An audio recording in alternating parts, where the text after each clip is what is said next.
has long known the cold brilliance of Brazilian Ayrton Senna and the tactical genius of Frenchman Alain Prost, who have dominated Formula One since 1985. Their talents were joined to the McLaren Super Team. But while winning 15 of 16 races, their personalities clashed off the track and their race cars clashed on it. The teammates became bitter rivals, and Prost left to join Ferrari. A year ago in the U.S. Grand Prix in Phoenix, a new French star burst on the scene. Jean Alesi battled Senna toe-to-toe, and though he lost the race, Alesi became the symbol of the new competitiveness in Formula One. He also became Prost's Ferrari teammate. This year in Phoenix, Senna ousted Alesi from the pole position that has become synonymous with the Senna name. He then stood by and watched as Alesi tried to recapture the pole in the closing seconds of qualifying, a bonsai run that ended in disaster. For Senna, a record 53rd career pole. For Alesi, another hard lesson in the reality of the world's premier road racing series. But the pole is just the beginning. Now they will battle for victory.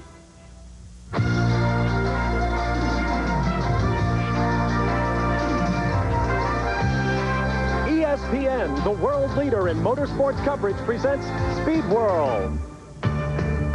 A world engrossed in war just 1 week ago can now turn its attention to the happier stripe of sport. And the eyes of the world are on Phoenix, Arizona, and the opening round of the 1991 Formula One World Championship, the Iceberg United States Grand Prix. Hello once again, everyone. I'm Bob Varsha. Proud to welcome you to Phoenix and an event we've been planning on here at ESPN since, well, this time last year. A week ago, the new stars of Formula One arrived, new cars with new engines, more cylinders, more horsepower, and more mind-blowing speed. Our pictures today will be going out to tens of millions of viewers around the world, and the course they will see here in Phoenix has been streamlined for even better racing action. It has produced the first 100-mile-an-hour lap in average speed in qualifying for today's race, and it should be a great afternoon. With me to call the action once again, ESPN Formula One analyst and former Honda Formula One factory driver, David Hobbs. David, in the first race of the year, everybody's a potential world champ, but I think we're going to be seeing a lot of Ayrton Senna and Alain Prost. Well, so it seems, Bob. After that 4-month layoff, although the mechanics would probably take issue with those terms, thousands of miles of testing, as we say back in Pryor's Hardwick, rien changé, nothing changes, because on the pole for the 53rd time is Ayrton Senna, a second quicker than the rest of the field. Right alongside him, his old arch enemy and rival, Alain Prost in the factory Ferrari. This morning, Senna was fastest again in the warm-up, but right behind him was Nigel Mansell and Riccardo Patrese in the works Williams-Renaults. They're going to be strong this afternoon. As you said already, lots of new teams, engines, cars, very young drivers, and brand new teams. And with a couple of those down in the pits is Rick De Bruyne. Well, David, there is little doubt that Senna is the star of today, but if you're looking for the stars of tomorrow, you might want to look back here in the 7th row. 22-year-old Mika Hakkinen, qualifying in the Lotus, did a wonderful job this weekend. Last year, he was the Formula 3 British champion. This year, in his first start, he's showing just how well he can do. This is his first start as a driver. As far as a team, it is the first start for the Eddie Jordan team. It's this car back here with Bertrand Gachot at the wheel, 28 years old. He's had a bit of a checkered career, uncompetitive drive. This is his opportunity to show just how well he can do. A steep learning curve for the team, doing extremely well this weekend just to qualify in the 7th row. We mentioned earlier just how fast and powerful Senna is. He's literally changing this sport. And with more on that is my partner here in pit lane, John Bisignano. Rick, you're absolutely right. Over the last few years in Formula One, it's the McLaren team that has been totally dominant. They have been so strong that the officials were actually thinking about giving them a handicap to make things more equal. Well, of course, what really needed to be done was for the other teams to come up to snuff. I can tell you, here in Phoenix in 1991, there are at least 10 cars that are capable of winning a Grand Prix, except for one element. Ayrton Senna. He is the fastest man in Formula One. And what the constructors are now realizing is that they have to build better cars than the McLaren, not just equal cars. Well, if Senna's fastest, then Alain Prost is best. And over the next 2 hours, we'll figure out which one of those two elements means the most when it comes to securing victory. All right, thank you, John. As we look down from the Virgin Atlantic Airways Lightship. Now, here's a look at the street circuit here in Phoenix. We mentioned that the course has been changed, and we'd like to show you exactly how. The red portion to the right of your screen, turns 1 through the backstretch on Washington Street, are the parts that have been modified to make this course faster. There is the change, adding a little bit to the first 2 turns and making faster corners down on the eastern end. We rode along with our pole sitter Ayrton Senna to take a closer look. David? Riding with Ayrton Senna yesterday afternoon on his record-breaking qualifying lap on Jefferson Street, up to about 180 miles an hour. Very bumpy, as you can see from this shot, and extremely bumpy in the braking zone here as he goes down to second gear for turn 1. Now you're running a new part of the race course. They've added sections, a couple of blocks in each of these turns to give the cars a little more room to work.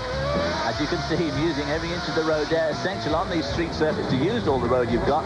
But, of course, judgment plays a very important part, as you'll see just right here. Misses the apex a bit there, has to grab the wheel in second gear as he accelerates up to the box, coming onto another new section. Now, here's the most important new change. Very tight left-hander, and then up through the box, a couple of very fast corners coming up. A long right-hand sweep. He gets up to 5th, almost immediately goes back to 4th as he clips the apex there on that extremely fast right-hand sweep.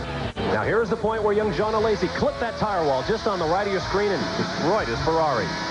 Approaching maximum speed now down Washington Street. This is the fastest part of the course, about 185 miles an hour. Hard on the brakes into that very deceptive right-hander. Can't even pick out that corner along the concrete wall. Lower section here. Now we're getting back towards the pit entrance. 2 more corners, and then the most dangerous series of corners of all. This last right-hander here in second, up to third gear almost straight away. Now here's a double apex.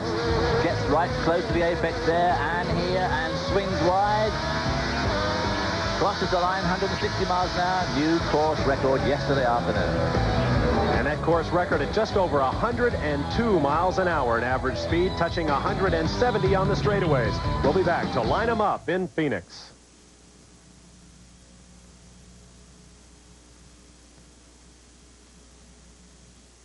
Brett Bodine, one tough driver, talks about Quaker State, one tough motor oil. At North Wilkesboro, that Carolina asphalt was hot enough to fry our King Racing Buick. Our engine was running hot, 240 degrees, and I had to keep pushing it over 8,000 RPM. Now that's when you start worrying about your oil's viscosity breaking down. But when the going got tough, the same Quaker State you can buy right off the shelf was tough enough to get me to the finish line first. Quaker State is one tough motor oil. Sometimes you know when you've made a difference. Unit 14 on the scene. Somehow you found the time. We're going to take good care of you. You learned the skills. Take the airway. You met the challenges. And now you are the difference between life and death. BP and rate are stable, looking good. Make a difference with your life. Be a part of your local emergency medical services. Volunteer or start a career. A public service message from Quantum Chemical Corporation. Welcome back to Phoenix, Arizona in the Wild West, the Valley of the Sun, and the first round of the Formula One World Championship, the United States Grand Prix. ESPN Speed World coverage of the Iceberg U.S. Grand Prix is brought to you by Busch. Head for the mountains of Busch. By Acura Automobiles, experience precision-crafted performance. And by Quaker State, the Big Q is one tough motor oil. The cars are on course, warming tires and engine. There you see your pole sitter, Ayrton Senna, followed by Alain Prost and the red Ferrari. Here's a look at our starting lineup for today's first green light of the year. On the pole, Ayrton Senna of Brazil in the brand new McLaren Honda V12, his 53rd career pole, 102 miles an hour. Next to him, arch rival Alain Prost of France in the Ferrari, 7th in the morning warm-up. He'll be interesting to watch in the first laps. On row 2, Riccardo Patrese of Italy in the new Williams Renault with a semi-automatic gearbox, much like Ferrari's, alongside teammate Nigel Mansell of Great Britain after a crash and a near miss in practice. On row 3, Nelson Piquet, the 3-time world champion from Brazil in the V8 Ford-powered Benetton, next to Jean Alesi in the second-team Ferrari. Row 4, Gerhard Berger in the Marlboro McLaren Honda, next to Roberto Moreno of Brazil in the second Benetton. Row 5, Emanuele Pirro and J.J. Leto in a pair of Delaras with new V10 engines. Row number 6, Martin Brundle of Great Britain in a V12 Brabham next to Mika Hakkinen of Finland in a V8-powered Lotus. Row 7, Stefano Modena in a Tyrrell with Honda V10 power next to Bertrand Gachot in the Ford V8 Jordan. Row 8, Pierluigi Martini of Italy next to Satoru Nakajima of Japan in the second Tyrrell. Row 9, Nicola Larini of Italy and Ivan Capelli in a Leighton House with a new V10 motor. Eric Bernard of France and Terry Boutsen of Belgium will be on row 10. Row number 11, Aguri Suzuki in a LaRousse with V8 power next to Gabriele Tarquini in the AGS. Row 12, Maurizio Guglielmin of Brazil and Mark Blundell. And on row 13, the Porsche of Michele Alboreto and Gianni Morbidelli of Italy in the Minardi with Ferrari power. And don't forget, we've got new rules this year, which are aimed at driver infractions on the track. Anybody runs into people, there can be some pretty severe sanctions. So watch out on this first lap. We'll tell you all about that as the race goes on, but they're going to be more careful than usual, I'm sure. Those are the drivers not in the race. That final row, Michele Alboreto and Gianni Morbidelli, those drivers did not pre-qualify at a morning session on Friday. 26 cars will take the green light. Engines revving to 14,000 RPM. Turn it up. We'll join you in a moment.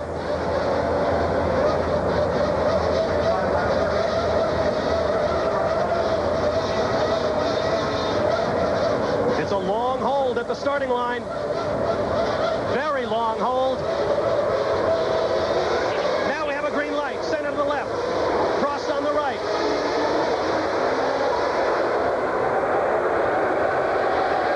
As the field clears the start-finish line, the Williams of Patrese and Mansell lighting up the tires as they head into turn one.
Turn one they go. Ayrton Senna is your leader. This is the battle for third place. There is Senna leading overall, followed by Alain Prost in the red number 27 Ferrari.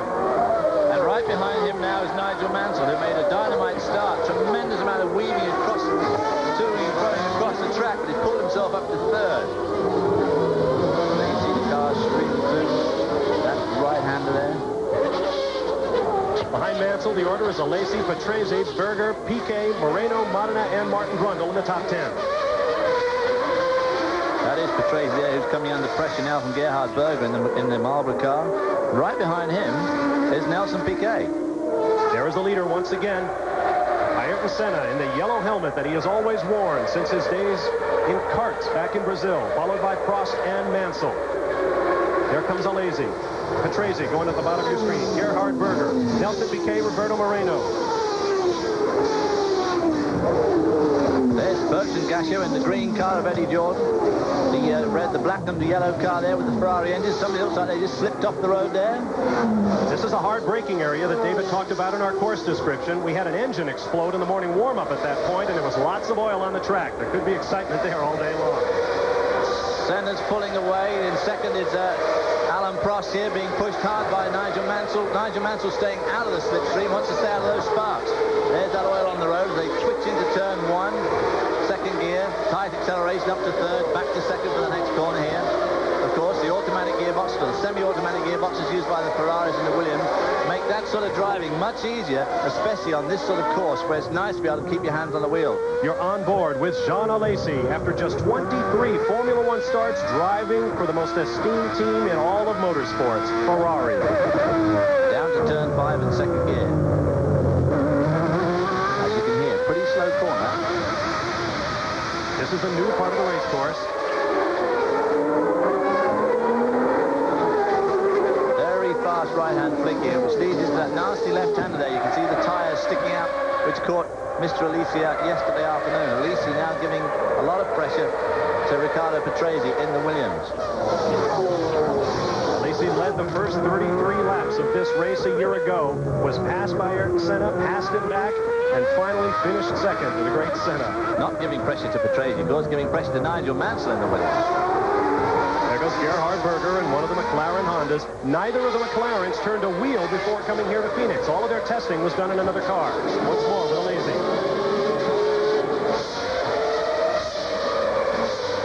Flashing on to the front stretch. Jefferson Street in Phoenix, Arizona, reaching speeds of 160 miles an hour. Giving you an idea of just how bumpy it is, especially on the approach to turn 1. Hard on the brakes there. We've seen a lot of tyres locking up there as the suspension bounds over the bumps and locks up the tyres. Few incidents. Turn 2, left hand up to third.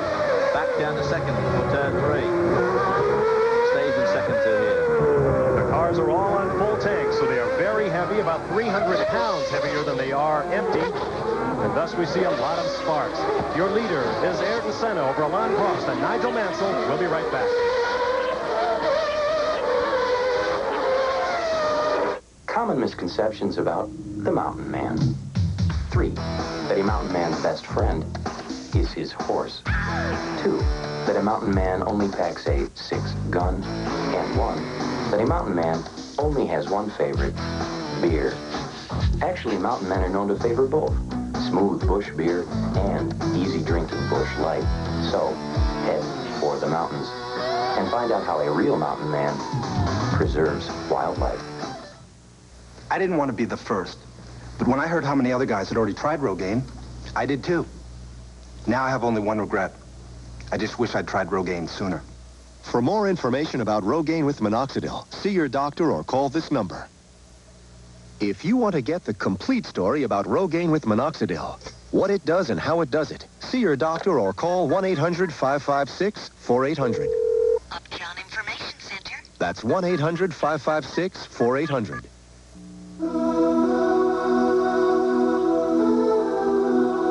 Recently, Acura introduced what many have called the greatest sports car the world has ever known.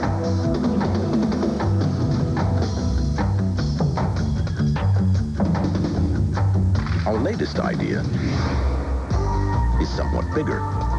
The 1991 Acura Legend.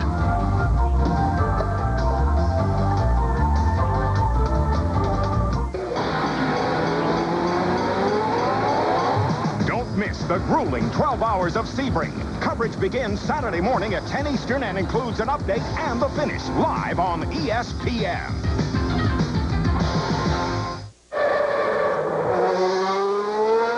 Welcome back to Phoenix, Arizona, as Ayrton Senna of Brazil, the reigning Formula One world champion, pulls away from the field in a car that hadn't turned a wheel before arriving in Phoenix. The engine, although it's been extensively tested, is basically a new design, and they are concerned about its reliability, but Ayrton Senna has put it on hold, and he is simply running away from this field. Not only had this car not turned a wheel till it arrived here on Friday, but the amount of testing they'd done in this particular model, the MP46, was very, very limited. The cars were only finished just the week before last and had done limited testing at Estoril. So, pretty brave effort. There's the 28 car of Jean Alesi being hounded by Riccardo Patrese in the blue and yellow Williams with the new Renault engine. Both these cars, the Ferrari number 28 and the number 6 Williams, have got the semi-automatic gearbox. In morning warm-up this morning, the Williams cars had a bit of a problem with theirs. There's some worries whether it will see the race out. Of course, the old gearbox gets really used on a circuit like this. The leaders are working lap 5 of 82 scheduled here around the 2.3-mile street circuit in Phoenix. Lots of cloud cover overhead. The course is probably cooler than it would otherwise be, certainly cooler than it was last year when we raced in bright sunshine. And of course, all the drivers here, all the Goodyear cars, that is running on their softest race compound. That is a D compound. Very soft, and they're not expecting to make any stops. Alesi now coming under fire from the 6 of Riccardo Patrese, the blue and yellow Canon Williams Renault. Staggering to think that Riccardo Patrese, just going out of the picture there, a cool there he is there, number 6. This is his 209th Grand Prix. And his appetite doesn't seem to have been blunted at all. As he's giving young John Alesi, who's probably 12 years younger than he is, a hard run for his money this afternoon. This long, long turn, 12 and 13. Very bumpy, comes out close to the wall, under the grandstand, opposite the start-finish line. Look at the beating the driver takes. The onboard camera probably gives you a rough idea of what the driver's eyeballs are doing. Alesi, talking about eyeballs, Alesi there pulling off one of the tear-off strips on his helmet. Probably got a bit of oil and dust. You can see it on our camera lens, or it'll be like that on his visor. So he just pulled off one of the tear-off strips going down the straight. But difficult that when it's so bumpy to take your hand off for long. One of the advantages the Ferrari drivers have, of course, they don't have to take their hands off the wheel much to change gear, whereas, as we'll see on the onboard camera with the McLaren, of course they do. Despite the cloud cover, it's a warm day here in Phoenix, about 80 degrees. The crowd in shorts and shirt sleeves. This is one of the LaRousse cars in the pits. That is Eric Bernard, the Frenchman. This team having a very, very star-crossed beginning for the 1991 season. Had their points pulled only just 10 days ago from last year. Let's get down to Rick DeBrule in the pits. As you said, Eric Bernard just came in the Lola, spewing liquid out the back. As a matter of fact, I was running up pit lane behind it. My face was getting covered with some kind of liquid coming out of the bottom. You can see the spray that came down. Eric Bernard getting out of the car. This is the end of his day. You can see graphic evidence of the problem. Losing oil all over the pit area. That car, you remember, last year had the Lamborghini V12 engine. This year they're back to a Cosworth V8. And here we're back with our leader, who, of course, has got the Honda V12, leading Ferrari V12 and Renault V10. Ferrari V12 and more Renault V10. Second place, number 27 Ferrari is Alain Prost, followed by Nigel Mansell, completing lap 6. John Alesi. John Alesi bouncing over those bumps there. You can see just how bumpy it is at the beginning of that braking. Of course, that's the way you're going fastest and the brakes are being applied the hardest. I don't think we've ever seen a greater exhibition of the difference between smooth drivers like Senna and Prost and the wilder ones like Berger. There we see Nelson Piquet, the oldest driver in the race, being hounded by young Roberto. Well, not so young, Roberto Moreno. They are teammates. Moreno standing in for Sandro Nannini, who was hurt in a helicopter crash at his home in Italy. It actually severed his arm, his right arm, below the elbow. But doctors were able to reattach the arm, and believe it or not, Sandro Nannini is working his fingers, says he plans to be back in a Formula One race car. In the meantime, Roberto Moreno, right there, with IndyCar experience on his resume, is doing just fine. We saw Eric Bernard get out of his car moments ago. Let's get back to Rick DeBrule with more. Down in the garage area with Eric Bernard. Eric, what went wrong with the car? I think everything is all right just before the stop, and it's necessary to know we received the car very late, just before the race, and we learned the car, and we have the young problem on the car, and it's probably a oil canalization block. Oil canalization block? Sorry? The oil canalization block? Yes, it's an oil engine canalization block. Eric Bernard out of the race a little earlier than you planned. Some French code word there for I think he means the oil system in the block has quit. The problem is the oil's not in the block. No, it's all on the floor in pit lane. Once again, John Alesi bouncing along those bumps. His car doesn't seem to be as good over those bumps as a lot of the others, especially at the front end. He may have got their damping rate just a little bit wrong for the full tank. It may get better as it gets lighter, but it's more likely to get worse. Riccardo Patrese in his 209th. Oh, he got a crash on the backstretch. Tarquini in the... It looks like perhaps the AG... no, that's a Lotus. That's Mika Hakkinen in his first Formula One start. Oh, what a tough break. Mika Hakkinen has got my choice of the John Alesi of 1991. He is very young, 22. Only done 2 forms of racing before, the Vauxhall Opel in Europe and English Formula 3. Champion at both. And it looked really good, didn't he, over the weekend? He did. This is the Lotus team, founded by Colin Chapman. As we take another look at what happened. Already has them locked up and perhaps touched the wall at this point. I think he just scraped that wall coming around the last turn, which is one of those things that everybody looks like they're going to do. Ayrton Senna remains on the lead, coming around to finish lap number 8. A final note on the Lotus team. At around Christmas time, they had no sponsors. They had no engines for those cars, but they revamped their operation. They are back with Judd V8 power and hoping to bring Lotus back to the glory days of old. But it's going to be a long, hard slog. They have a fine young driver in Mika Hakkinen. Here is John Alesi once again with Riccardo Patrese and the number 6 just behind him. Look at the cars bounce around. That is a very, very bad bump just there, and it seems to be affecting Alesi more than anybody else that we have noticed so far. What I have noticed this week is the incredible smoothness of the new McLaren, especially in the hands of Senna.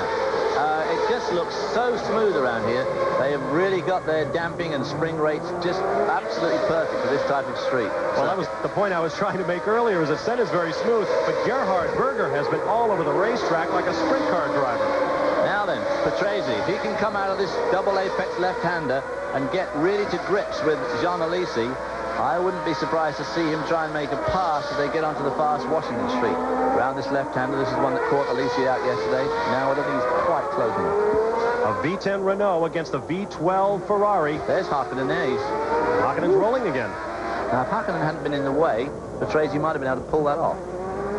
Ricardo Patrese turned in just 3 laps in qualifying. 1 to warm up, 1 hot lap that put him right up there in the second row, and 1 cool down. The Williams car's looking good.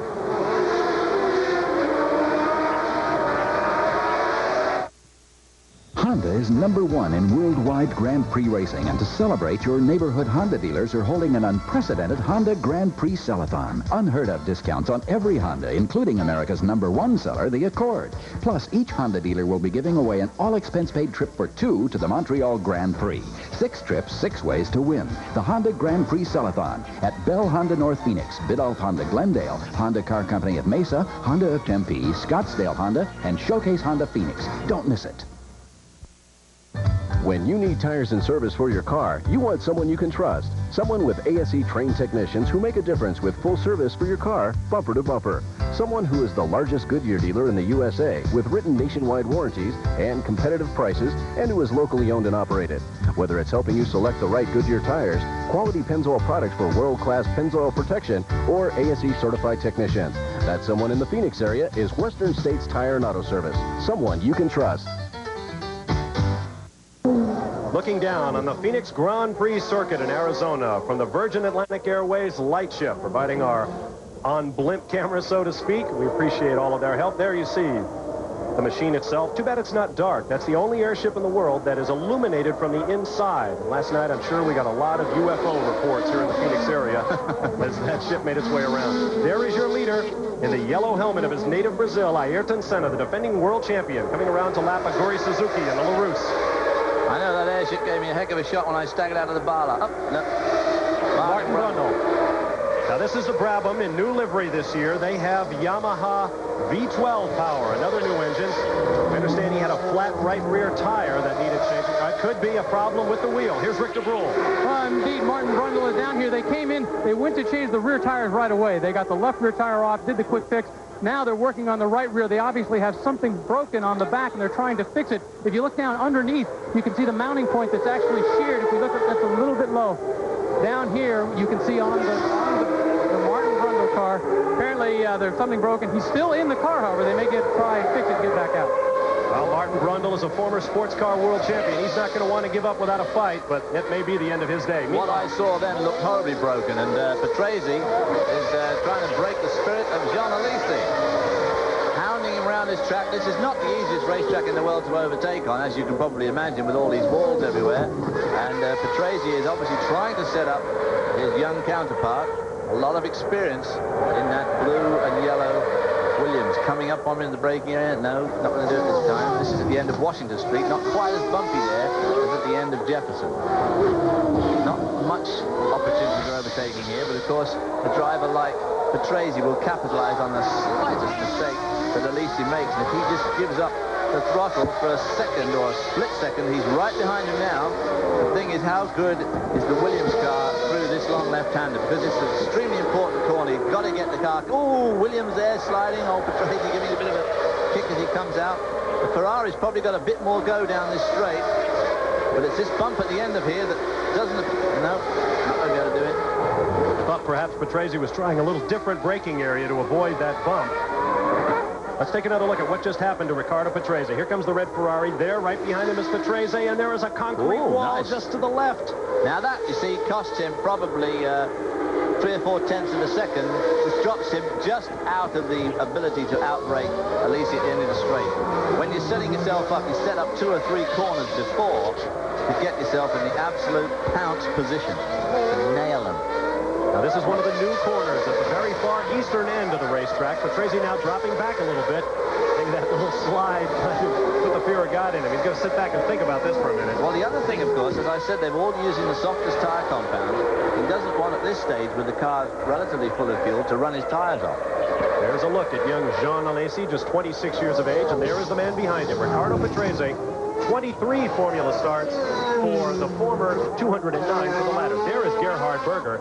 Now, here is a man really under some pressure this weekend. As all Formula fans know, Michael Andretti has been signed to a testing contract with the McLaren team, and the scuttlebutt along the pit lane is this is the man that Michael Andretti may replace with McLaren. Well, I don't think he's going to replace Ayrton Senna. That's potential. But, no, Berger has got tremendous pressure on him this year because Michael Andretti tested the car. Roberto Moreno getting pretty close to the wall there. Let's move back a little bit past Gerhard Berger and pick up the car of Nelson Piquet, winner of the last two events in Japan and Australia last year, much to the delight of the Benetton Ford team. There is Nelson Piquet, the three-time former world champion from Brazil. Now, they're driving a V8 car, a special V8 called the HB model, built by Ford. There's Roberto Moreno, his teammate.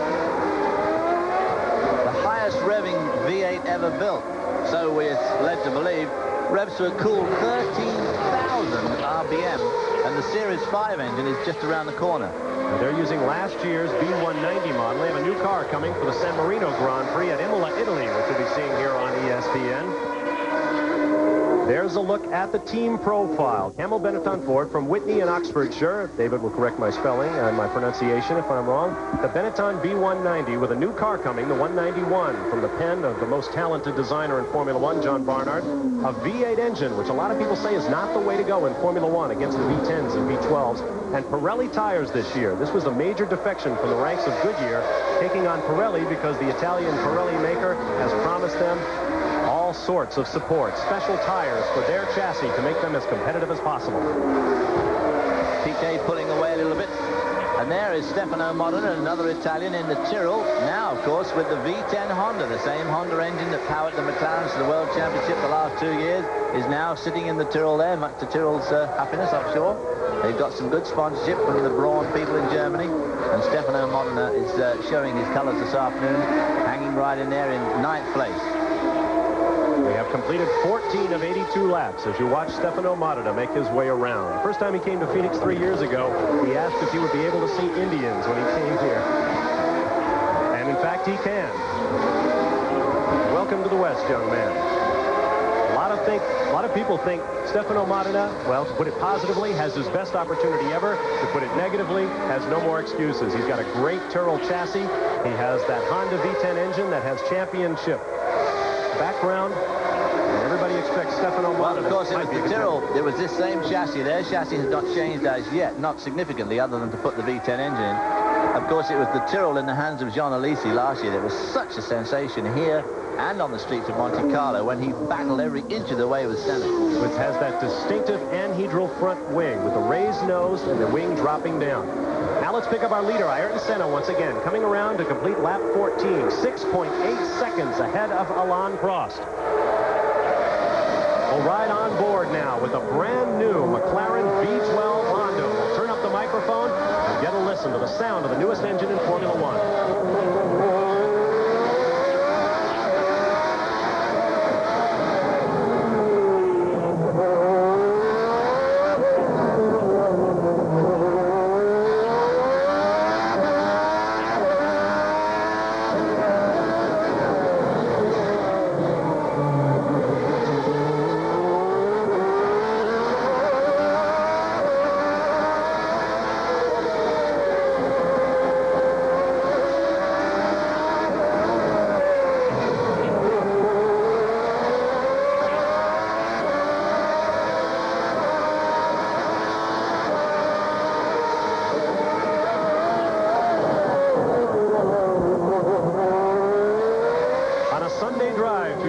Of Phoenix, Arizona, down 3rd Street, a left onto Adams, another left onto 5th Street, and we'll be going that way for another 75 laps or so. We'll be back to Phoenix, Arizona after this.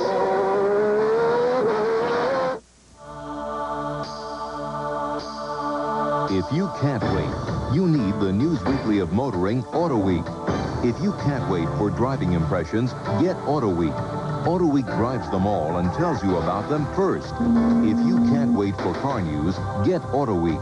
Auto Week covers it all. The great old cars, the auto shows. Auto Week's columnists are controversial and fast. And if you can't wait for racing news, get the News Weekly of Motoring.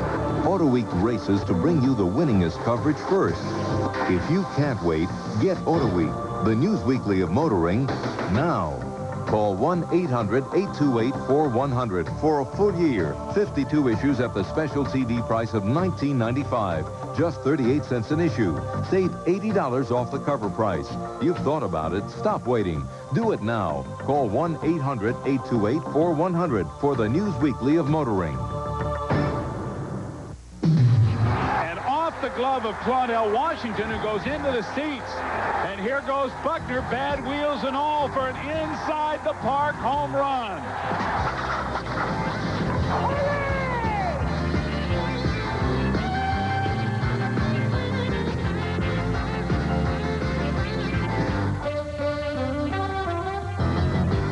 Once again this season, if it happens in baseball, you'll see it on ESPN. Watching Ayrton Senna of Brazil, who has led the 1991 Formula One season opener here on the streets of Phoenix, Arizona from the beginning. He leads Alain Prost in a Ferrari from 7.6 seconds.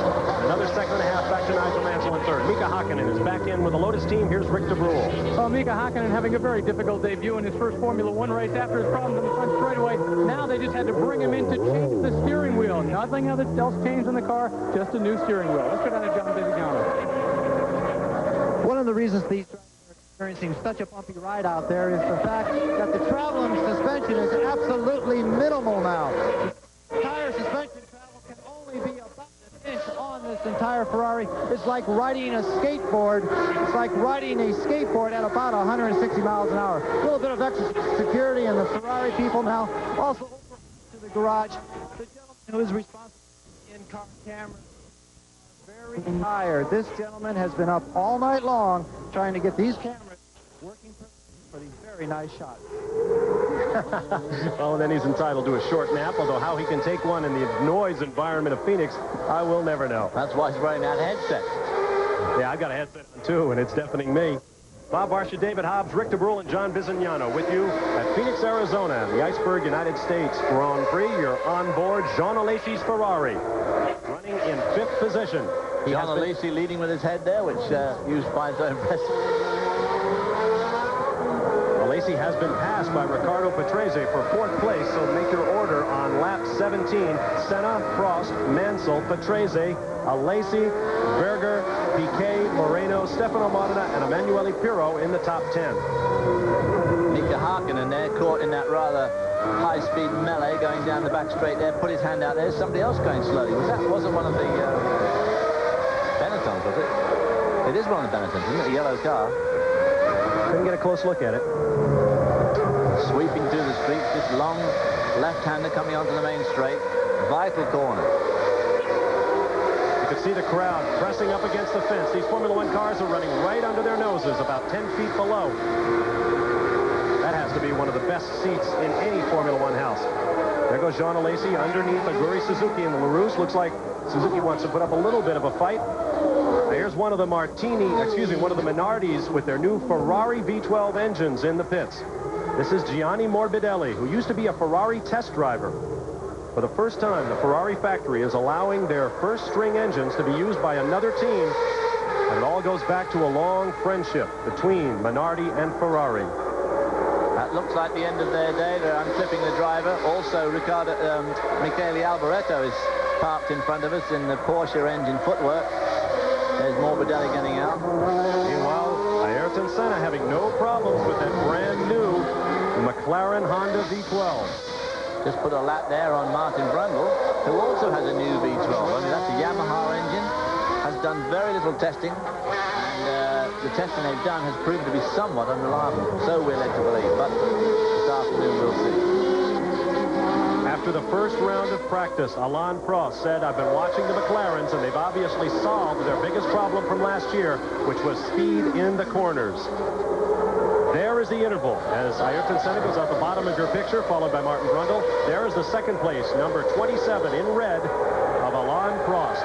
We'll give you a look at the top 18 with 15 laps complete. Actually, 15 laps was several laps ago. We are now working lap number 19 on the racetrack.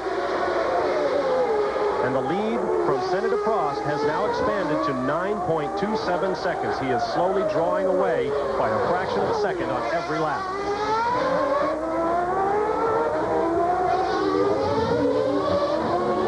A year ago, Alain Prost came to Phoenix and said, "I'm throwing this race away. My car is just not suited to this kind of a track. We need to get to the wide open circuits of Europe."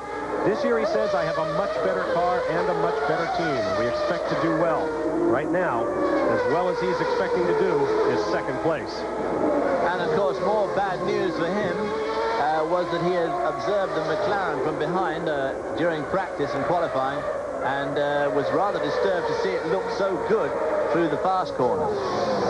There we see Nigel Mansell, the new FW14 Williams, Renault, a new engine, a new chassis. They also have that raised front wing. Not quite as pronounced as some of them. Locked up the tires a little bit going into that corner. Meanwhile, we've got a report from Rick DeBrule in the pits. Emmanuel Apiro came in as day done. He coasted into the pits. What's wrong with the car? Some transmission problems. We don't know yet, but some gears are jumping out and about to stop. You have the Ferrari engine for the first time. How was it running? The engine is perfect. The engine was all right. The transmission was all right. Pardon me, not Ferrari. The new engine was doing well? Yeah, very well. That's right, Rick. The new engine in that car is the John Judd-built V10 that Dallara is using exclusively this year. It's easy to get them mixed up. And it certainly seemed to go extremely well in practice and qualifying for a new car and a new engine. Of course, that engine comes from Rugby England. Jack Brabham has an involvement with that company, and it certainly went extremely well before its initial shakedown runs. And so we're thinking that car combination could be very, very competitive as the year goes on. Nigel Mansell, you got a good-looking profile there with a raised nose, which is now all the design rage in Formula One. Nigel has nicknamed his car Dolphin, in part because of the high nose and in part because it has been porpoising down these bumpy straightaways. The Williams car is providing much more sparks than anybody else. See, the sparks right under the nose there. Mansell coming under extreme pressure from his teammate Patrese. I wonder what James Hunt will be saying about this. James Hunt, the commentator for BBC coverage. Let's just say he is a tad nationalistic. Well, he thought that Thierry Boutsen was absolutely useless and should never be in a Formula One car. And if Patrese could do as well as he could against Boutsen, what they wanted was a real driver like Nigel. Well, they got him in there now. Both of them gradually winding in Alain Prost in the Ferrari, too. This is going to be an interesting dust-up, this. 20 laps complete. Patrese takes a look under his teammate, but he won't attempt the pass there. Nigel must be having some sort of a problem with the car. It could be the gearbox. One of the things that was going wrong this morning was it was missing gears or skipping gears, all of which sounds rather unpleasant to me. And this battle between three cars running 2, 3, and 4 on the racetrack is about to overtake the lap cars of Martin Brundle and Gabriele Tarquini, the AGS. That could provide sparks. Martin Brundle, of course, that car we saw in the pits earlier with that what looked like a totally broken rear suspension, but obviously what it was fixed. These three are having a hot and heavy dice here.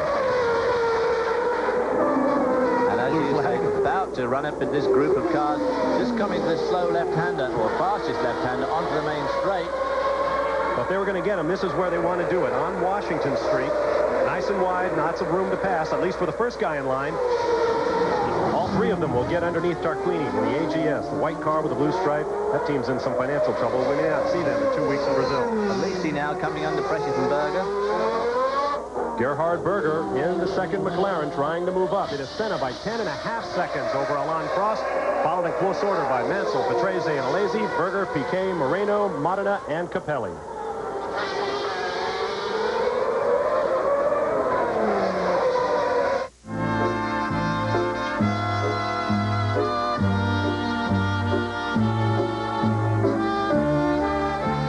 Suzuki Katana 750. It relieves aching muscles fast. How do you get real premium beer taste in a non-alcoholic brew? You start with a real premium beer. That's how Anheuser-Busch makes O'Doul's. O'Doul's is carefully brewed using only imported natural hops.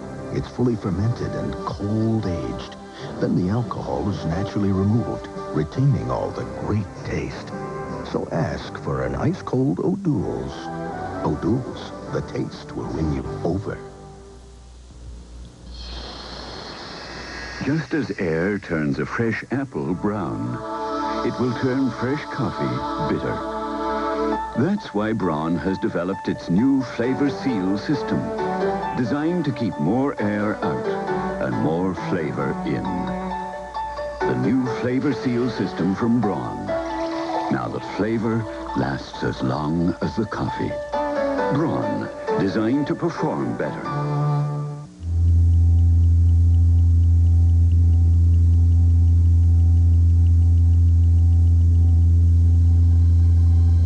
The Suzuki GS 500E, our accelerated savings plan.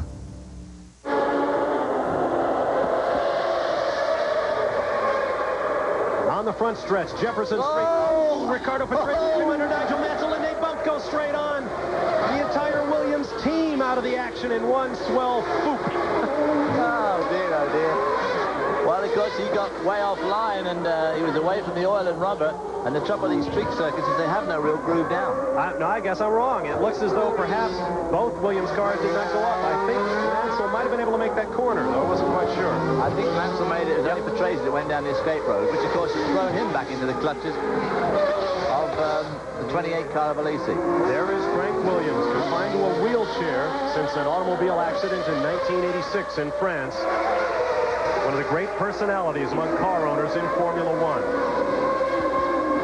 No doubt he is thinking what he's going to discuss with his drivers. Here's a look now. Patrese to the left of your screen. Tried to get under Nigel. Oh, Nigel did a good save there. Well, he almost turned into him. Almost turned into him, but then having decided not to, pulled around and made a good save, and obviously did make it around the corner. Whereas Patrese had to do a very smart three-point turn there. Well, the radio waves are no doubt crackling between the Williams pits and their drivers. Now then, how badly did he flat spot those tires, of course? He's going to have to change them. If they're badly flat spotted, he'll have a lot of nasty vibration. Well, there's the pit entrance, and he does not take it. Didn't lose much time. If you look, there's Mansell in the bottom of the picture, who obviously did get around. Sorry, that's Alesi, followed by Berger. Let's reset the order. It is Senna, Prost, Mansell, Alesi, Berger, Patrese now back in 6th position, followed by Nelson Piquet and Roberto Moreno. So they had plenty of time ahead of the Benetton cars for Patrese to get back on the track. I'm somewhat surprised at that because they weren't all that far behind. He obviously did a very quick exit out of that cul-de-sac. There is Gerhard Berger. Sharp turn 5, short shift up to 2nd to 3rd, then up to 5th, along here, back to 4th, around this little right-hand sweep. Berger has been very outspoken this weekend. The FIA, the worldwide governing body of motorsport, has postponed new regulations governing the size of Formula One cockpits. They wanted them to make them bigger in order to accommodate larger drivers. They postponed that rule because the team said it would be too expensive to redesign next year's cars at this point. Gerhard Berger very upset about that. He's one of the taller drivers in Formula One at about 5'11". And he says you're going to see nothing but jockey-sized drivers in the future. There is your leader, Ayrton Senna. No problem at all with the bumps right there on Jefferson Street. I was just going to say, just look at the difference in the way that McLaren of his goes over those bumps and some of the other cars that we've been seeing, the Ferraris, of course, to be particular. Senna set fast lap of the race back on lap 4, 1 minute 28.13 seconds. Of course, since we have a new race course this year, we've had changes to it, so all of the marks will be new course records. It is Senna by 14 seconds over Alain Prost in the USGP. We'll be back. Schaefer Smith Ankeny Insurance, growing with the Valley for over 30 years. Any agent can sell you an insurance policy, but what happens after the sale makes the difference. And this is where Schaefer Smith Ankeny Insurance pulls ahead of the rest, because their people make the difference. Schaefer Smith Ankeny 57 employees offer full computerized service from quotations to claims. They represent the finest nationally known insurance companies. So for all your insurance needs, call my friends at 956-7800. Insurance professionals who will work hard for you. Honda is #1 in worldwide Grand Prix racing, and to celebrate, your neighborhood Honda dealers are holding an unprecedented Honda Grand Prix Sellathon. Unheard of discounts on every Honda, including America's #1 seller, the Accord. Plus, each Honda dealer will be giving away an all-expense-paid trip for 2 to the Montreal Grand Prix. 6 trips, 6 ways to win. The Honda Grand Prix Sellathon at Bell Honda North Phoenix, Biddulph Honda Glendale, Honda Car Company of Mesa, Honda of Tempe, Scottsdale Honda, and Showcase Honda Phoenix. Don't miss it. Back in the Valley of the Sun, Phoenix, Arizona, in round 1 of the 1991 Formula One World Championship, the 43rd Grand Prix of the United States. Bob Barsha and David Hobbs with you. There is our leader, Ayrton Senna of Brazil, who took the lead at the first green light of the year and has led ever since, drawing slowly away from the field, now 15.2 seconds up on second place, Alain Prost. Americans in Formula One have produced 2 world champions over the years. Phil Hill back in 1961 with 5 poles and 2 victories. And, of course, Mario Andretti driving for Lotus in 1978. Phil Hill now celebrates the 30th anniversary of being the first American to win the Formula One World Championship, and we're privileged to have him with us in the booth. Phil, thanks very much for being with us. My pleasure. As you watch Ayrton Senna making his way around, simply throttling this field at this point, remind you of anybody you've seen before? Yeah, it reminds me of Ayrton Senna. I take it you've seen nobody else like him before then. What are your impressions of Senna? I think he's pretty outstanding. I'm afraid that, you know, whatever opinions we might have had earlier on about it being some sort of fluke or something were untrue, that he's here to stay. I think Ayrton Senna, I mean, my hero was Jimmy Clark, who always had the ability to set poles, fastest laps, and just go off like a rocket ship. But I do think he had a big technical advantage, even over what Senna's got. But Senna's just absolutely outstanding, seems to me. Yeah, he's supreme. We are watching the battle for 4th place, 28, the Ferrari of Jean Alesi, Gerhard Berger in the number 2, McLaren Honda, and the 6 of Riccardo Patrese. After that, off at the end of the front straightaway, Patrese running in 6th position. I've noticed you in the pit lane, Phil, and the Ferrari mechanics, even though none of them ever worked when you were driving for Ferrari, still seem to hold you with a certain amount of reverence. You've maintained a good relationship with the team over the years. Yes, I have. Not for a spell right after I left, but in subsequent decades, yes. We're watching the battle on the racetrack for 4th position. Riccardo Patrese has wound that group in pretty successfully after that little off he had. Gerhard Berger now trying to get around Jean Alesi. Which, of course, is all playing to the advantage of Riccardo Patrese. That was quite a little bit of excitement we had there a while back. That when Patrese and Mansell nearly took each other out of the race. Yeah, by the grace of God, Nigel just literally at the last second gave up and let Patrese through, and Patrese slid down the escape road. Otherwise, they'd have both been in the wall. Ooh, getting really close to the wall there. They come off the turn, nose to tail. We'll see whether a move is about to be made. Gerhard seems to have his eye on the Ferrari, but here comes Riccardo Patrese at the back of your picture in number 6. Nope.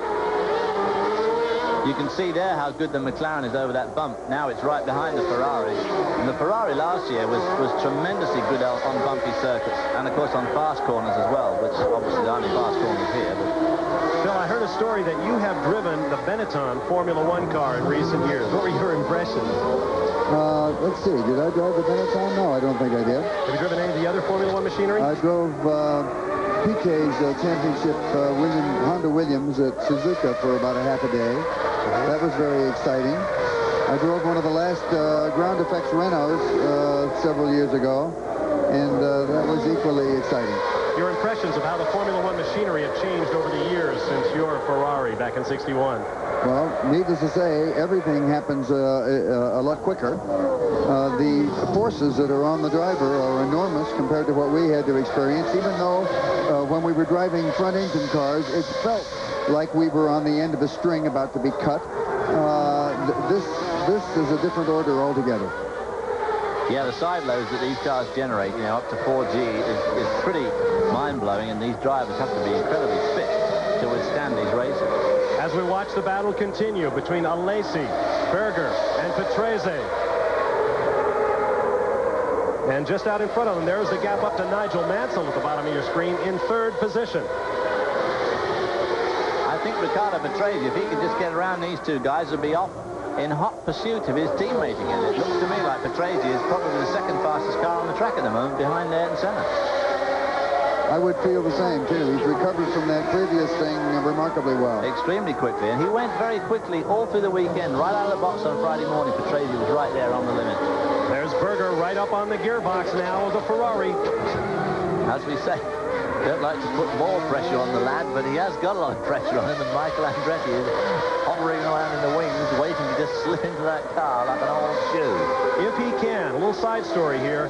Jean-Marie Boulest of the FIA, the overall worldwide governing body, had a fairly strident press conference here in Phoenix in which he said that any drivers taking part in the IndyCar season opener in Surfers Paradise Australia next weekend will be banned, will not be allowed to compete in Formula One. Of course, that was directed right squarely at Michael Andretti. Phil Hill, your thoughts about the off-season sensationalism over this kart race in Surfers Paradise? Well, they're personal, of course, but it sounds like a fair amount of silliness to have to make such extreme controls over things like that. I don't know. I just don't know what to think. As you watch this battle unfold... Silly is a pretty good word, I'd say. The only thing that reminds me of these cars, of the cars you drove, I saw so many pictures of you in the 1.5-litre rear-engine car, and those Ferraris used to run such incredible camber angles with those little narrow tyres, and since we've gone to the radial tyres in Formula One, these guys too run some pretty extravagant camber angles on these wheels. Not as much as we did, but Not still extravagant. Yeah. If you had to advise Riccardo Patrese at the caboose of this battle for 4th place, what would you advise him, Phil? Don't ask me to advise him, please. All right, Phil Hill joining us in the booth as we watch the action continue here on the streets of Phoenix. Once again, the McLaren moves up. Oh, I thought Berger was going to try the pass there. I think he thought he was, too. And the flag marshal certainly thought he was. Yeah, blue flag for Alesi. Sure, he's going to pay attention to that. Yeah, I'm going to pull over and let him by for 4th. You bet. Yeah. And now the Ferrari begins to draw away just a little bit, and the Williams of Riccardo Patrese begins to pull in. You are on board with our leader, Ayrton Senna of Brazil, now 17.5 seconds clear of the field in the United States Grand Prix.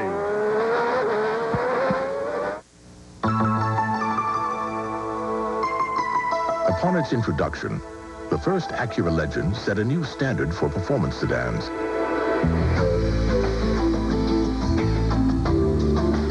But as impressive as that may have been, it was merely a reflection of things to come. Introducing the new Legend from Acura.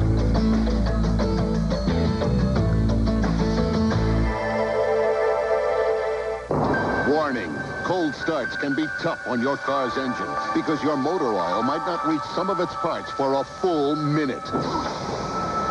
Fact, independent lab tests confirm whether it's 35 below zero or 50 above. Quaker State 10W30 gets to all your engine parts faster than other leading 10W30s. At 40 degrees, it's 3 times faster. So don't let cold starts make it tough on your engine. Get Quaker State. It's one tough motor oil.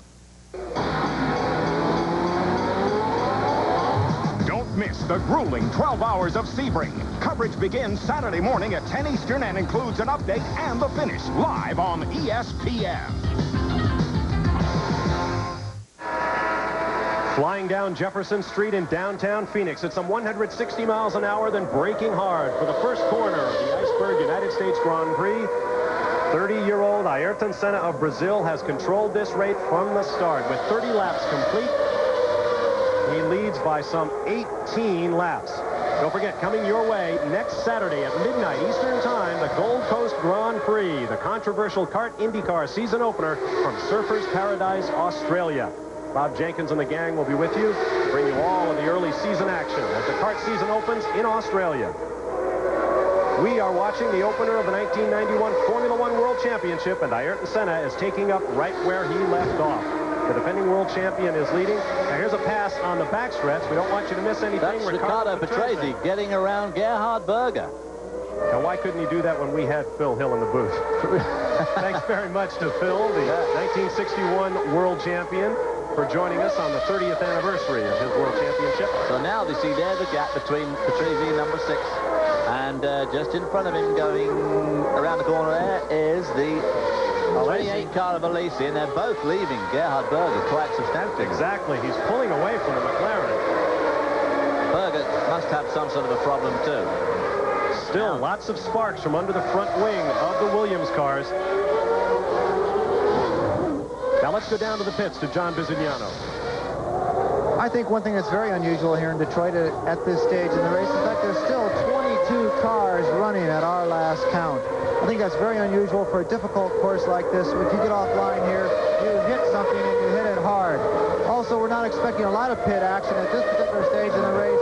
For cool temperatures here in Arizona, means that they're just not going to be using up the tires. Everyone, both the Pirelli and the Goodyear drivers, went off on very soft compounds, but there's just not enough heat. There's not enough usage of those tires, hopefully at this stage, where they're going to have to come in and stop. The only way they're going to have to use up the tires is on tire spin, accelerating out of the corners. You might be able to wear down a few of the rear tires in the later stages.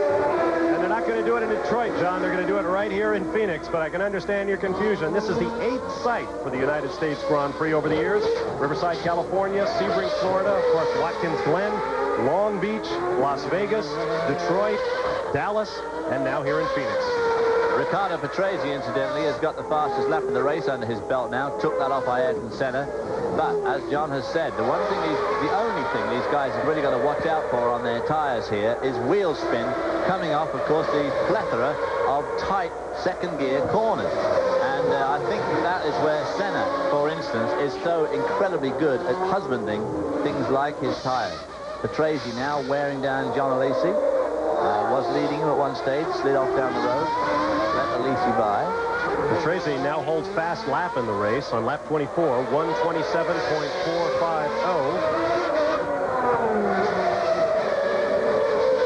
Now there is the Tyrrell of Satoru Nakajima of Japan. And we talked about it earlier, that unique anhedral nose on the car. The nose raised up, the wing drops low, rather like a walrus effect. And John Bisignano took a look at this new design trend in Formula One and has more now as we go down to the pit road before the race.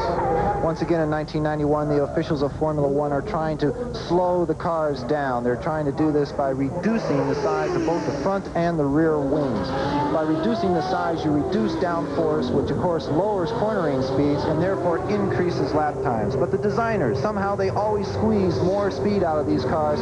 They're trying to get more downforce or equal downforce from a smaller surface. Like on the Tyrrell here, the Corsair type wing is the new wave of development. The designers think they can go just as fast with a much smaller wing area. The Corsair wing, of course, refers to the old World War II fighter that looked like somebody had shut the door on it before it got out of the hangar. Now you see Satoru Nakajima locking him up at the end of the straight, and he too takes down to the escape road. And we'll have to do a bit of a spin turn there. Is that Mauricio Guzman? No, that's the Jordan. That's the Jordan, right there. Yes, it is. And then Pierluigi Martini in the Minardi, and here is Satoru Nakajima back on track. And about to be lapped by Mr. Ayrton Senna from Brazil. That's the race leader coming up from behind. Let's take another look at what happened to Satoru Nakajima. Hits the bump at the end of the straight. Boom, boom, boom. Locks up the front, left front. Lifts off to try and get it round, to get some steering way again. Won't have it. And goes on down the escape road. Meanwhile, leader Ayrton Senna has now put the Tyrrell a lap down. So our order at this point, this man, Ayrton Senna, by 21.1 seconds over Alain Prost. I just can't get over the way he is simply motoring away from the Ferraris. Nigel Mansell in the Williams runs third, followed by Jean Alesi in the Ferrari, Riccardo Patrese, Gerhard Berger, Nelson Piquet, Roberto Moreno, as you take a look right there at the reigning world champion.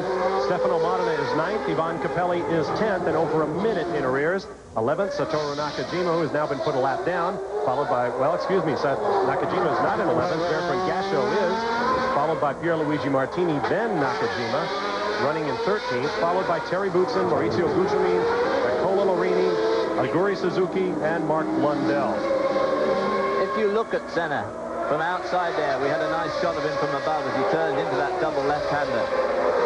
Incredible economy of movement. You just don't see him soaring away at the steering wheel. How he controls the car, how he sends a message to the car, and how the car sends the messages to him, I'm just not quite sure. I mean, he seems to be in a bit of a world of his own. He just looks so smooth all the time, at the same time, so fast.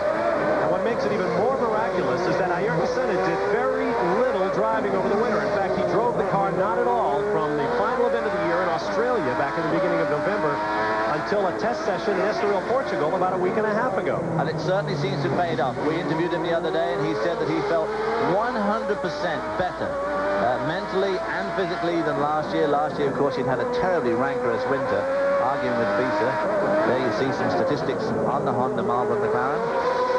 Comes from Woking in Surrey, not Woking, as somebody saw it earlier on.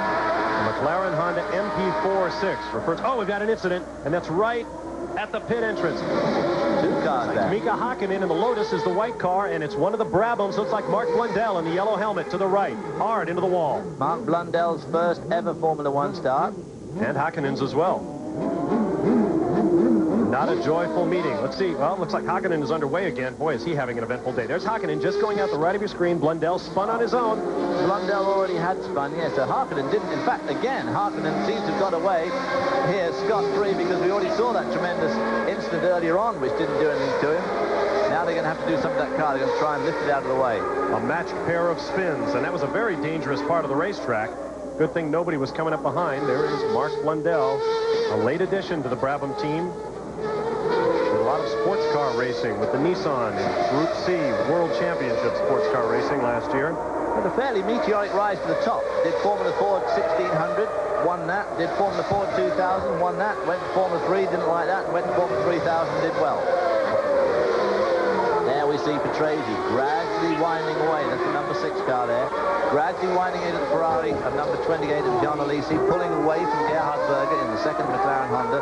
But he is definitely catching Alesi up, but it's a slow process, as you can see. And, of course, you don't have all day to do it. Now, Nigel Mansell has been slowing down. There goes one of the Mazda cars, Nelson Piquet. Here comes Roberto Moreno.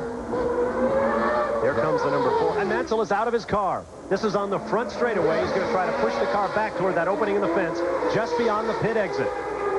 And nobody coming to help him. That's great. That's exactly where he parked one of his cars during Come on, you dingbats, get out there and give him a hand. Formula One fans recall Nigel Mansell pushing his Lotus in Dallas in 100-degree heat a few years back. Now he will try to push his Williams off the track. And no help at all. It's remarkable. Let's take another look at an incident on the backstretch and see if we can tell. At the back of your screen, his hand goes up, and the blue and yellow car nearly gets tagged by Alesi with Petresi in close pursuit. Now that played into Petresi's hands. Petresi goes down the inside now. It's not going to work. And then Mansell came right back up to speed. I'm wondering if there's a problem with the gearbox. Must be the gearbox. It obviously stayed in the wrong gear at that particular point, causing him to put his hand up to warn the others. But so, a disappointed Nigel Mansell. Keep in mind that they're using a new semi-automatic gearbox that Mansell was very outspoken about when he was with the Ferrari team. He had no confidence in the technology whatsoever. Now he signs for a great deal of money with the Williams team, and they present him with another semi-automatic. But he did say that he would, use it until it was proven that it wasn't going to be the way to go. They have the ordinary 5-speed to fall back on. There we see Ayrton Senna just in front of Bertrand Gachot in the new 7-Up Jordan. What a team that is. There's Nigel Mansell walking back to the pits, shouting at various people, looking hot, waving to the crowd. One of the most favoured of all people. Everybody you talk to wants Nigel Mansell to win the championship. We watch our race leader, Nigel. Everybody except this bloke. Nigel has a fan at Buckingham Palace. He picked up an OBE, member of the Order of the British Empire. Some people call it. Oh, and Berger's off. Oh dear, Gerhard's day gets worse and worse. Now then, has he got a problem? Because as you have said, this is an all-new car and a new engine, although the V12 has had a fair bit of testing mileage. Neither of these two guys were terribly high on it at that press conference the other day. No, in fact, both Berger and Senna said that the car needs a lot of work. We can't expect too much of it in the early going. It'll take a lot of improvement. Gerhard Berger getting the worst of it here. His teammate is right up front, although an incident like this has to raise a question mark about the ability of Ayrton Senna's car to go to the distance. We are... Yep, he's obviously got some sort of a problem. Lost drive also. Don't see any smoke.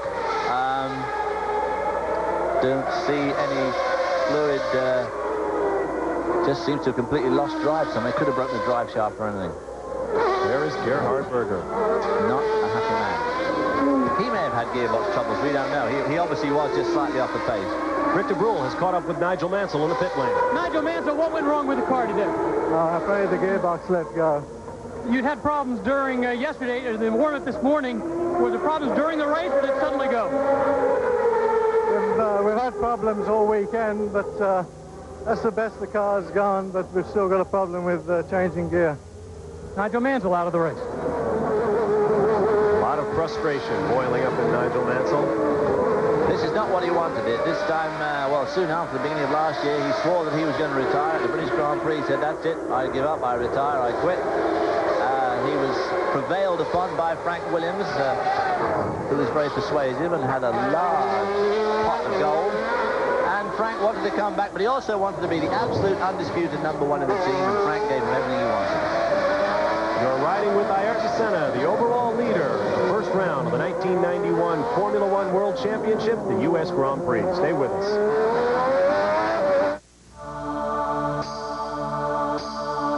If you can't wait, you need the News Weekly of Motoring Auto Week.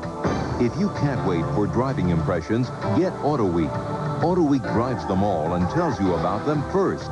If you can't wait for car news, get Auto Week. Auto Week covers it all. The great old cars, the auto shows. Auto Week's columnists are controversial and fast. And if you can't wait for racing news, get the News Weekly of Motoring. Auto Week races to bring you the winningest coverage first. If you can't wait, get Auto Week, the News Weekly of Motoring, now. Call 1-800-828-4100 for a full year. 52 issues at the special TV price of $19.95. Just 38 cents an issue. Save $80 off the cover price. You've thought about it. Stop waiting. Do it now. Call 1-800-828-4100 for the News Weekly of Motoring.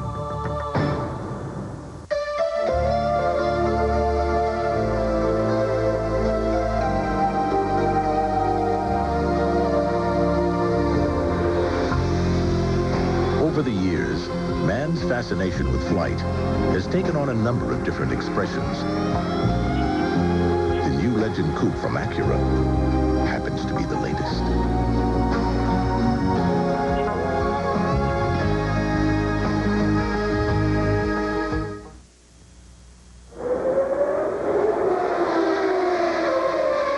Virgin Atlantic Airways lightship, you see the red and white McLaren of our overall race leader, Ayrton Senna. Gives you a pretty good perspective of just how quickly this car accelerates with Honda V12 power. Rocketing along the streets of Phoenix, rocketing that is. He leads by 21 seconds over Alain Prost. That lead has stabilized somewhat, which may be an indication of the new Ayrton Senna that we saw last year, I believe at Spa-Francorchamps, the Grand Prix of Belgium. He knows now that he needs to win only by the length of a car. He doesn't need to dominate everybody in the field. He doesn't need to beat them by a lap. All he needs to do is win. And a win today would tie him for second on the all-time list with three-time former world champion Jackie Stewart. With 27 wins, and of course, Alain Prost has 44 wins, so he's got a long way to go to catch up with Alain Prost. But the way he's going, it's certainly not impossible. Because he is only 30, Prost is 36. I mean, he could race Formula One for another 7 or 8 years yet, easily. Depends if the desire and the motivation's there. At the moment, it seems to be. Like we were saying earlier, he was just so happy this weekend compared to his normal self. He reckons that mentally, that long layoff that you were talking about seems to have really worked for him. Like most people have to practice and practice to stay sharp. There he's throwing off another one of those tear-off strips. Not really having much oil from no traffic in front of him. There is artist Bill Patterson at work. You're familiar with Bill's work. He does our helmet profiles and our starting grids here on ESPN. Although we can't get a very good look at those helmets from there, he does get a good perspective on our overall race leader, Ayrton Senna. With 40 laps complete, he leads by 23.8 8 seconds. He has now beaten Riccardo Patrese for fast lap.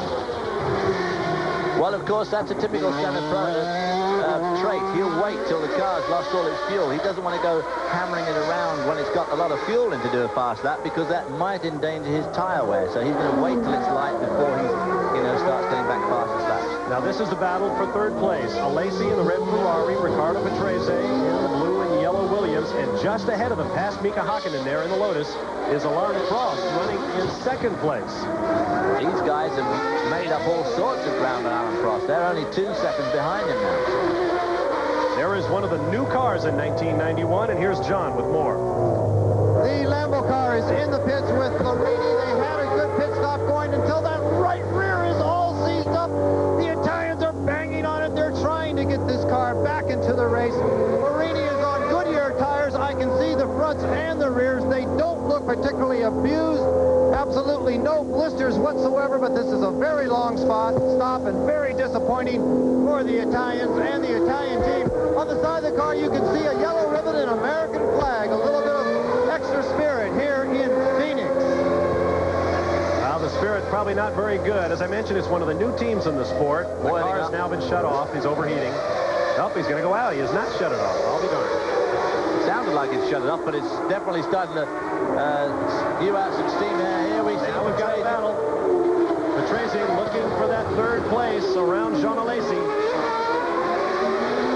And there, just going out of the picture, is Alain Prost, team leader for Ferrari. Just out of there they are, in the line of stern. Jean Alesi, of Sicilian parents, grew up in France, so both the Italians and the French claim him. The Italians call him Alesi, and the French, Alesi. Rounding out the top 6, of course, is Nelson Piquet and Roberto Marino in the Benetton. Once again, here's John in the pits. Oh. Well, Bobby, I have to point out that the Italians claim him when he's doing well. Of course, when he's not doing well, the Italians say that he's French, and vice versa. And right now, Ferrari is setting up for a pit stop. We'll let you know who's coming in as soon as they arrive. We are approaching halfway in this 82-lap race. There's Terry Boutsen, who'll be climbing out of the Ligier. That team using Lamborghini V12 power this year for just 1 year, and then they're going to pick up the French Renault engines. Poor old Thierry Boutsen, I fear, is in for not a great year. They're looking for the Renault V10 for next year, but they're going to have to go through a rather unpleasant year this year, I think. Action in the pits. Here's Rick DeBrule. Pit, Ivan Capelli has just come in with the Leighton House team. He had shut the engine off before, coasted in. There is smoke coming out the back of the engine. The mechanics are going ahead, and they are starting to work on it, but it seems doubtful they'll be back out for any more racing.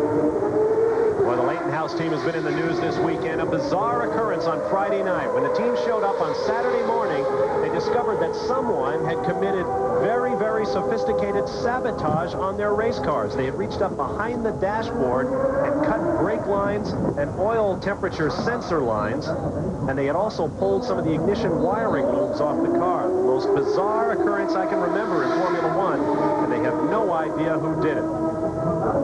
Nevertheless, them and their new Ilmor V10 engines. Ilmor, of course, the people who make Chevy's all-conquering IndyCar V8, now out of the battle. As the action continues, we'll return to Phoenix.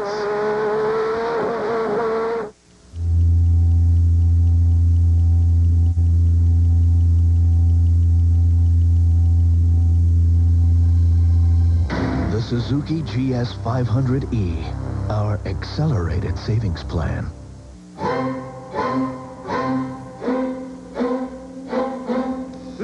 Some people see shaving as something you do for 3 minutes a day. At Braun, we see it as something you do for a lifetime. And we think you should make the best of it. The Braun Shaver, with its 3 shaving positions. Designed for those who choose to make a virtue out of necessity. Braun, the world's #1 selling foil shaver. Coming to ABC. I'll give you 3.5 in time served. No way. 2 years tops. 3. 2.5. 3 or no deal. Done. You know something's wrong and you still want to try this case? You said you took on the cases nobody else wanted.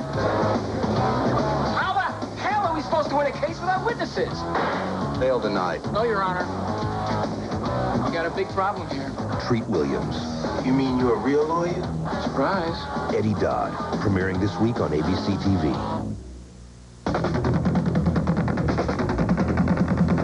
No matter how hard you play, you can't beat the financing you've been waiting for. Now at your Suzuki dealer. Back in Phoenix, Arizona, Ayrton Senna in the red and white #1, emblematic of the world champion. We may have a Ferrari pit stop coming up. There you see the crew standing with tires and jacks at the ready. We are just at the halfway mark in this 82-lap race, just past halfway, and here comes one of the Ferraris into the pit. Let's get down to the pit. John Alesi has arrived in the Ferrari pit. Everything going very smoothly.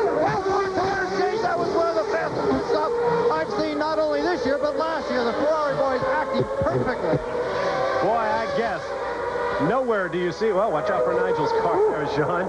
Nowhere do you see pit stops like Formula One. 16 men descend on the race car, rip off the old tires, put the new ones on. It takes about 6 seconds if you're a world-class pit crew. Now, let's see what happened to John Alesi. Ricardo Patrese, under braking, went right by him. Alesi's tires must just be used up. Well, Alesi probably tried to go a little bit too hard too soon when he was full of fuel. And we'll only know. Has John got some more information for us on that? Alesi's front tires were very much used up, Bob. The right-hand side of them were totally scrubbed out. We cannot show them to you. Unfortunately, Goodyear has grabbed them and put them way in the back of the garage. But those front tires were totally rooted, Nate.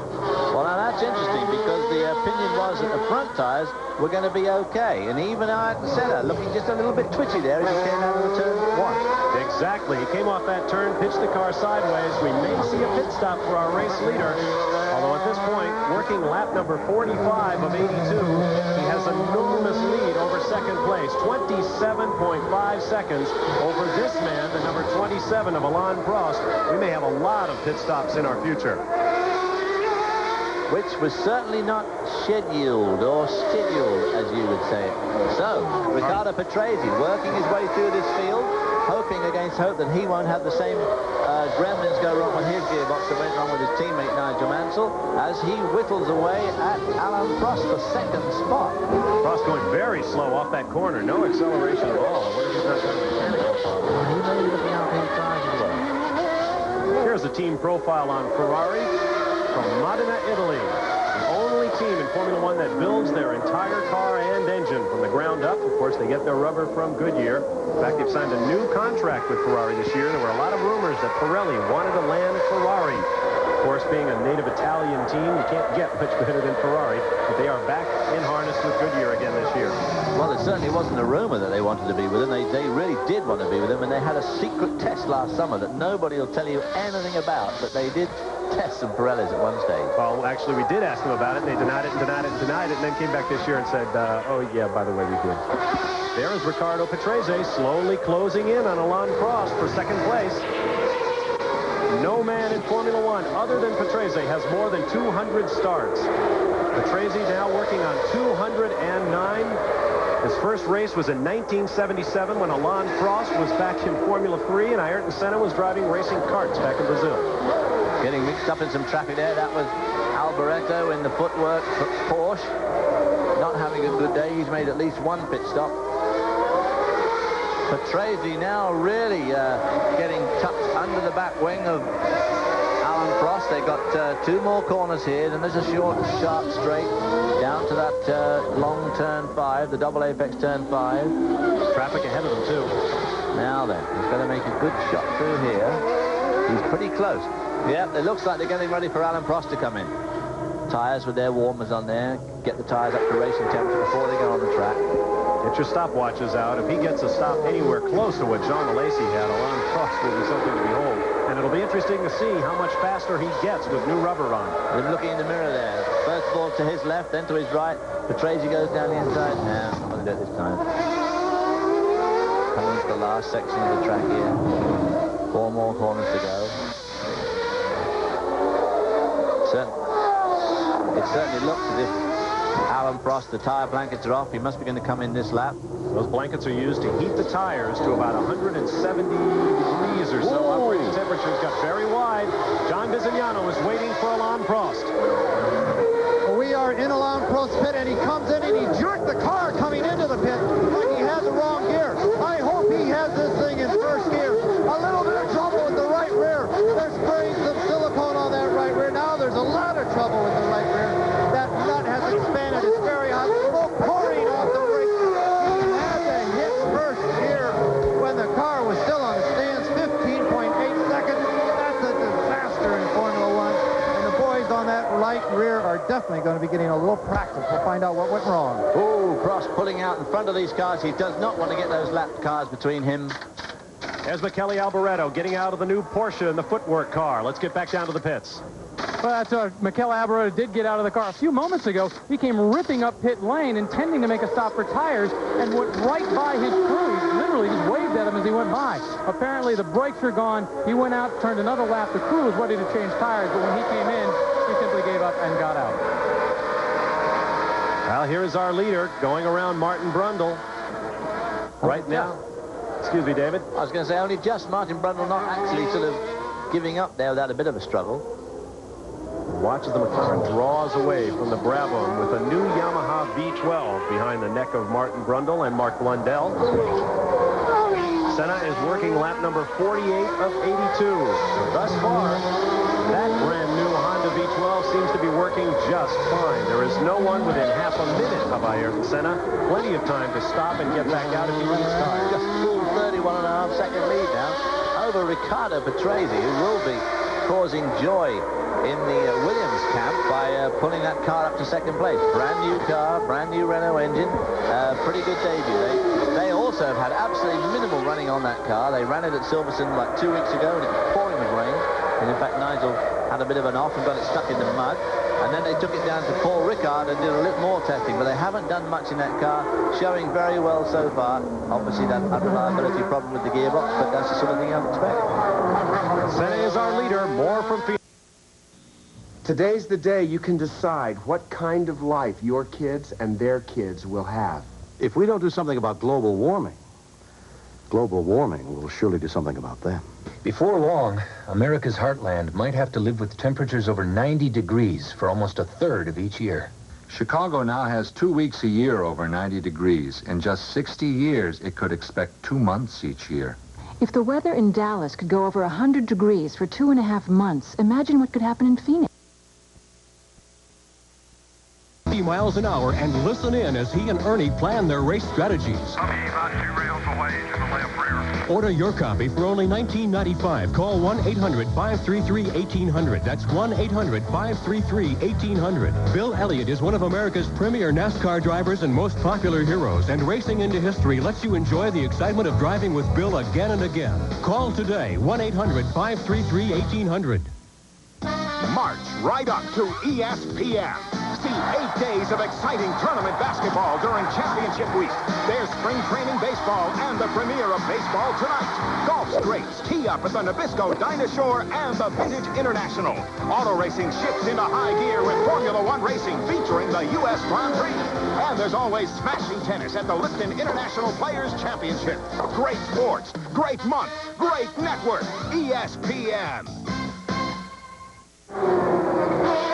Welcome back to Phoenix. Ayrton Senna is our leader, and I believe he has just made a turn into the McLaren pits. The leader is in with about a 31-second time advantage over Riccardo Patrese. Plenty of time if there are no problems. The McLaren team goes to work. As usual, a smooth stop there and a very quick stop for Senna. He's got a long way to go down the pit road here. They chose to pit right at the beginning. Drives past everybody, out of the pits, just misses Nigel Mansell's car that's poking out the wall there. Takes a line down the middle of the road, doesn't want to get that rolled up rubber onto his new tires as he leaves the pit. And it'll be interesting to see just how fast he goes now that he has new rubber on the car. But he came in with a big lead, a good quick pit stop for the McLaren team, and he's back out on the racetrack in good shape, no loss of position. He remains the leader.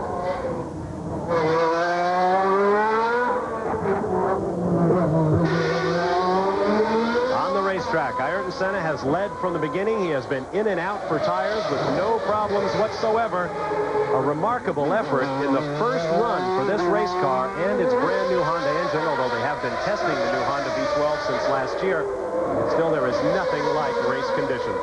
This is a bit of a good news, bad news day. The bad news is that, for everybody else, is that they reckon this engine's not very good yet because they've got a long way to go to get this package right, was the words that he used the other day. Well, if this is not right, it's not very good news for the rest of it. Pretty close, isn't it? Let's take a look at our running order. It is Senna over Patrese, followed by Nelson Piquet, Roberto Moreno, Stefano Modena, and Jean Alesi in the Ferrari now in 6th, followed by Alain Prost after his tire stop in 7th. Satoru Nakajima in the Tyrrell is 8th and 1 lap down. 7 cars remain on the lead lap. Bertrand Gachot is 9th in the debut of the new Jordan car, followed by Pierluigi Martini in the Minardi with the Ferrari V12 engine. Those are your top 10.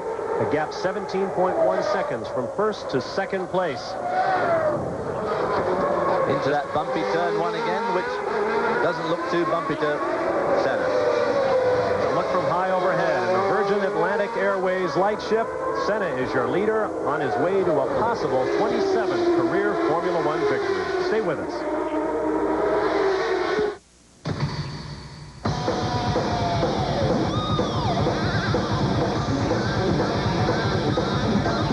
The Suzuki Katana 600. It jams even before you start playing. There's no dashboard light to warn you. No dipstick to check. Yet when warned, they could cause your car to lose control and braking. Don't find out your shocks and struts are worn by accident. Get your shocks and struts inspected at your Monroe retailer soon. Monroe, your safety could depend on it. To the good life. To live the good life, you have to pay the price. The average new car costs over $15,000. But there's a motor oil that can protect your investment under extreme conditions when conventional oils won't. Mobil One. Isn't your car worth the extra protection? To the good life. Protect the environment. Take your used motor oil to an approved used oil collection center. No matter how hard you play, you can't beat the financing you've been waiting for. Now at your Suzuki dealer. Back in Phoenix, 2 of our top 5 cars have crashed on the backside on the Washington Street side of this racetrack. To the right of your screen, the number 6 there is the Cannon-Williams Renault of Riccardo Patrese, who was running 2nd. To the left is Roberto Moreno, who just crossing the racetrack right there. Here comes his teammate, Nelson Piquet, who now moves up into 2nd spot behind our leader, Ayrton Senna. Let's take a look at what happened. Patrese hit the wall first, and then Moreno couldn't make the corner and drove right across his bows. Patrese says, I am out of here. Then it looks like either Alesi or Prost and the Ferrari hit the debris. Patrese makes a quick exit. That is the same part of the racetrack where Jean Alesi ended yesterday's final round of qualifying with a crash in just that spot. That is the only corner that the drivers have made some comments about. It's blind, it's difficult to spot, and it does tighten up on exit. I think the car's probably in gear, girls. Plenty of cleanup to be done there, but the race continues. There is fluid on the racetrack. This is going to be a dangerous moment. We'll fill you in on what happens when we return to the U.S. Grand Prix at Phoenix. Just as air turns a fresh apple brown, it will turn fresh coffee bitter. That's why Braun has developed its new Flavor Seal system, designed to keep more air out and more flavor in. The new Flavor Seal system from Braun. Now the flavor lasts as long as the coffee. Braun, designed to perform better.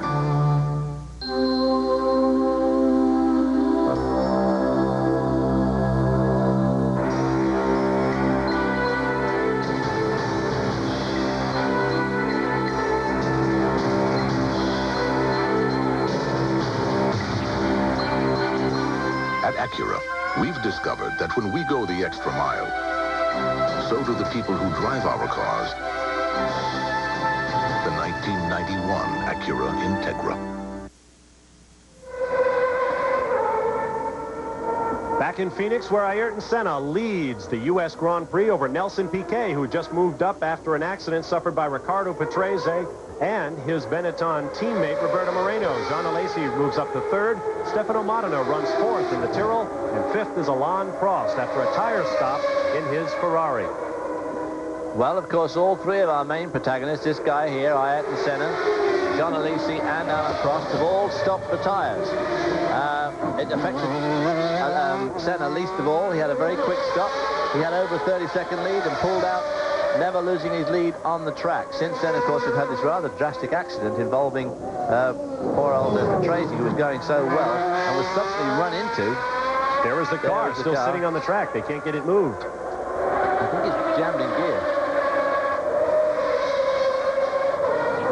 Ironically, Ayrton Senna had a lead of 31 seconds when he came in for his tire stop. He came out only 17 seconds ahead of the car right there, the number 6 of Riccardo Patrese. But since that crash, the man who now moves up into second is Nelson Piquet, and Senna's lead once again, 31 seconds. It is 2 seconds back to Jean Alesi, and then 6 seconds behind Alesi back to Modena. Now, we've been watching drivers adjusting their vision, cleaning off their visors by using tear-offs. John has more on that from the pits. Bob, we actually have the visor that Senna took off when he came in for that very quick pit stop, and it is the most filthy visor I've ever seen in my life. It's totally covered with oil, a lot of tire rubber on it. I have no idea how he saw his way around the track. The only reason he would wear a visor this long until it got to this state is if he didn't have enough. But when he went out on the track, he didn't have enough to where he thought he had to hold on to this one for a very long time. The job he's doing out there before he came into the pits, he was half blind. Good grief, I've never seen a tear-off or a visor like that. Looks like it's been dragged through the pits. Here's Alesi about to get around. That's Prost in fifth, coming up on the fourth place car of Stefano Modena. Now, Stefano Modena's not going to give up without a bit of a fight, because this is for a real place. Modena, of course, still on his original race tires. Prost on new tires. When was the last time we saw a battle for position in the top 5 between a Ferrari and a Tyrrell? Well, hopefully it's something we're going to see more of. The Tyrrell now having the Honda V10 engine, and they have a whole group of guys from Honda looking after that engine. It's not just some throwaway deal. And this could turn out to be a very, very potent combination as the year progresses. Coming off that corner, in fact, extremely well.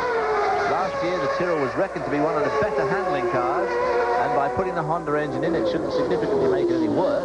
This is the crash site. They're just coming up here. Everybody picking their way through there now with a bit of care. Let's hope that nobody picks up any debris and cuts the tire down. The car still sits there. Last year, the Ferrari was thought to be one of the best handling cars in Formula One.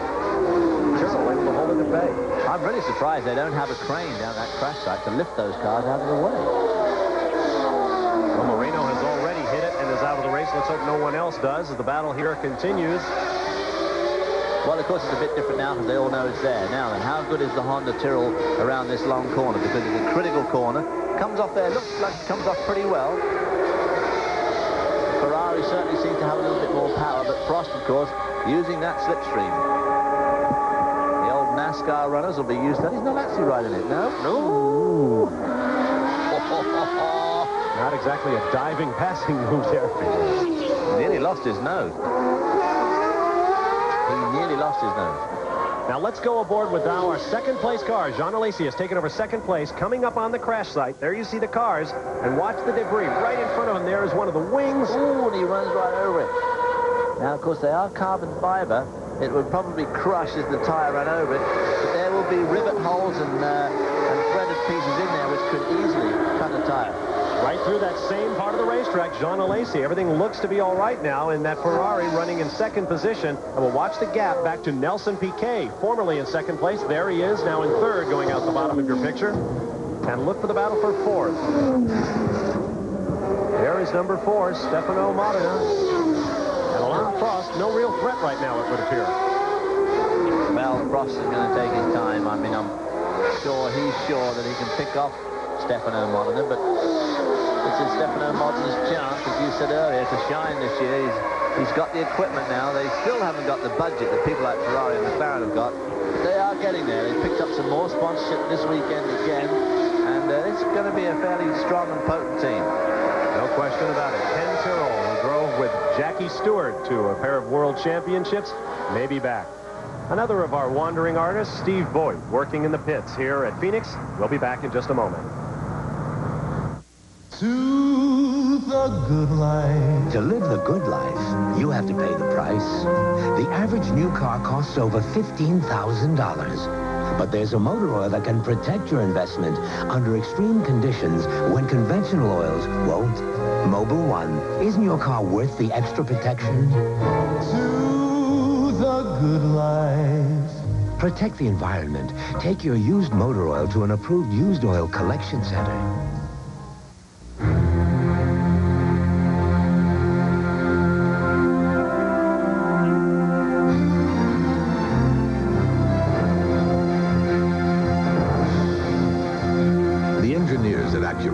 Made a remarkable discovery. A truly extraordinary car is like a truly extraordinary journey. To achieve it, you have to get off the beaten path. The 1991 Acura Integra. How do you get real premium beer taste in a non-alcoholic brew? You start with a real premium beer. That's how Anheuser-Busch makes O'Doul's. O'Doul's is carefully brewed using only imported natural hops. It's fully fermented and cold-aged. Then the alcohol is naturally removed, retaining all the great taste. So ask for an ice-cold O'Doul's. O'Doul's, the taste will win you over. Look down Jefferson Street in Phoenix, Arizona. Front straightaway at the United States Grand Prix. The number 4 Tyrrell of Stefano Modena coming under attack from Alain Prost, and the Ferrari takes him at the first corner. A pretty clean pass there, but really Prost won that little skirmish coming off the last turn onto Jefferson Street, came off with more speed, carried that speed right down and enabled him to outbrake Modena into turn 1. Now we'll see if the Ferrari can pull away from the Tyrrell V12 against V10. Alain Prost now leading the Tyrrell as the battle continues. This pair running about 45 seconds down to the overall leader, Ayrton Senna. Apparently Alain Prost's car working a little better than we thought of a few moments ago. Now we've got waving yellow flags, no doubt, for the crash site just around this corner where Roberto Moreno and Riccardo Patrese totaled their race cars. There they are. Moreno's car has been pushed now. It still sits there to the left of your screen. Patrase's car has been twisted a bit sideways to give these cars still racing a little bit more room. Stefano Modena. There is your overall race leader, the number 1 of the current world champion, Ayrton Senna of Brazil, a 2-time world champ, who has already stopped for tires. Reaches down for the gear lever there right in the middle of the turn. That's inconvenient. Well, he does that short shift there, and he's coming up on the crash site, so we'll be able to see that from inside the car as he comes round this blind left hand. Of course, this is what happened to poor old Roberto Moreno. His absolute horror, the car of Patrese was further out on the road than that. Going down the back straight here at Washington Street, around 180, hard on the brakes. You can see how difficult these corners are to see. This is really what the driver sees. It's just a slot in the wall that you've got to aim for. They're very difficult to pick out. Unlike a road course like the Watkins Glen or an Elkhart Lake, where you can actually see across the corner. You can line the corner up. Here you just aim for the gap in the concrete. 13 cars now out of the race of the 26 that started. Working lap number 58. Senna with a gap of some 38 seconds over the second place Ferrari of Jean Alesi of France. Nelson Piquet runs 5 seconds further back, followed by Alain Prost, 7 seconds behind Piquet. Stefano Modena, 1 second behind Prost. What's happening here? Oh, it's the Jordan. He's going slowly in the middle of the road, just past the crash site. Mika Hakkinen there, the number 11 car. There is Jordan in the green car. Let's take another look at what happened. There's Jordan just coming off the corner. Ooh, very much sideways. He is sideways all the way around. Sheep creep.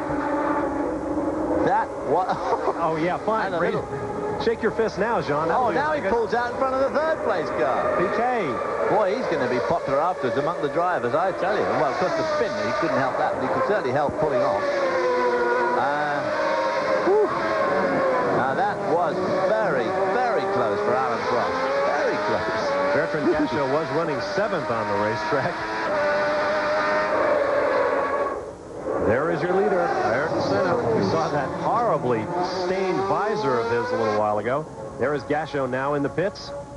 The neatly attired Eddie Jordan racing team from Ireland, very proud of their green colors, which dovetail nicely with those of their new sponsor. Familiar soft drink in the United States. Need to work on their pit stops a little bit, I'd say.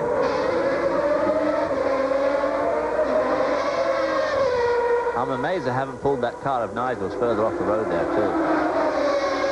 There behind him is the Modena Lamborghini engine car. And here's our leader coming up to lap them again. Be careful going around Bertrand. There's the second place car. Jean Alesi almost taken out moments ago in that spin by Bertrand Gachot.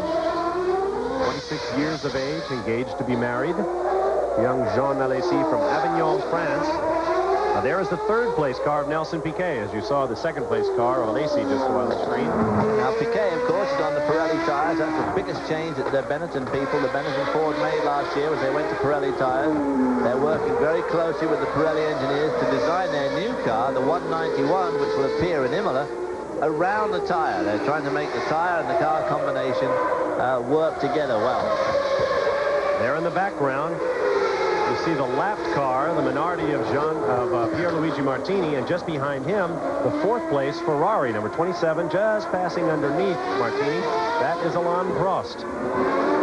Prost trying to close in on Piquet. And there is the number 4, the Tyrrell of Stefano Modena, running in 5th position. Prost is definitely pulling away from Modena.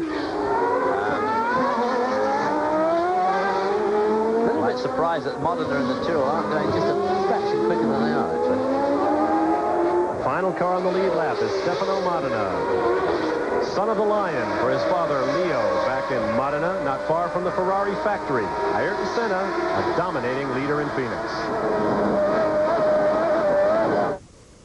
Honda is #1 in worldwide Grand Prix racing, and to celebrate, your neighborhood Honda dealers are holding an unprecedented Honda Grand Prix Sell-a-thon. Unheard of discounts on every Honda, including America's #1 seller, the Accord. Plus, each Honda dealer will be giving away an all-expense-paid trip for 2 to the Montreal Grand Prix. 6 trips, 6 ways to win. The Honda Grand Prix Sell-a-thon at Bell Honda North Phoenix, Biddulph Honda Glendale, Honda Car Company of Mesa, Honda of Tempe, Scottsdale Honda, and Showcase Honda Phoenix. Don't miss it. Are you the type of person that likes to be where the action is? Well, if you can't, we have the next best thing. A Mitsubishi big screen TV from Audio Video Specialists. AVS is featuring Mitsubishi 27-inch TVs for only $599 during the grand opening of our new store at the Seville on Scottsdale Road in Indian Bend. And right now, we'll give you a free transportable cellular phone when your purchase is $1,200 or more. Grand opening at both locations. IndyCar's finest travel to the land down under for the inaugural Australian Grand Prix, Saturday at midnight Eastern on ESPN.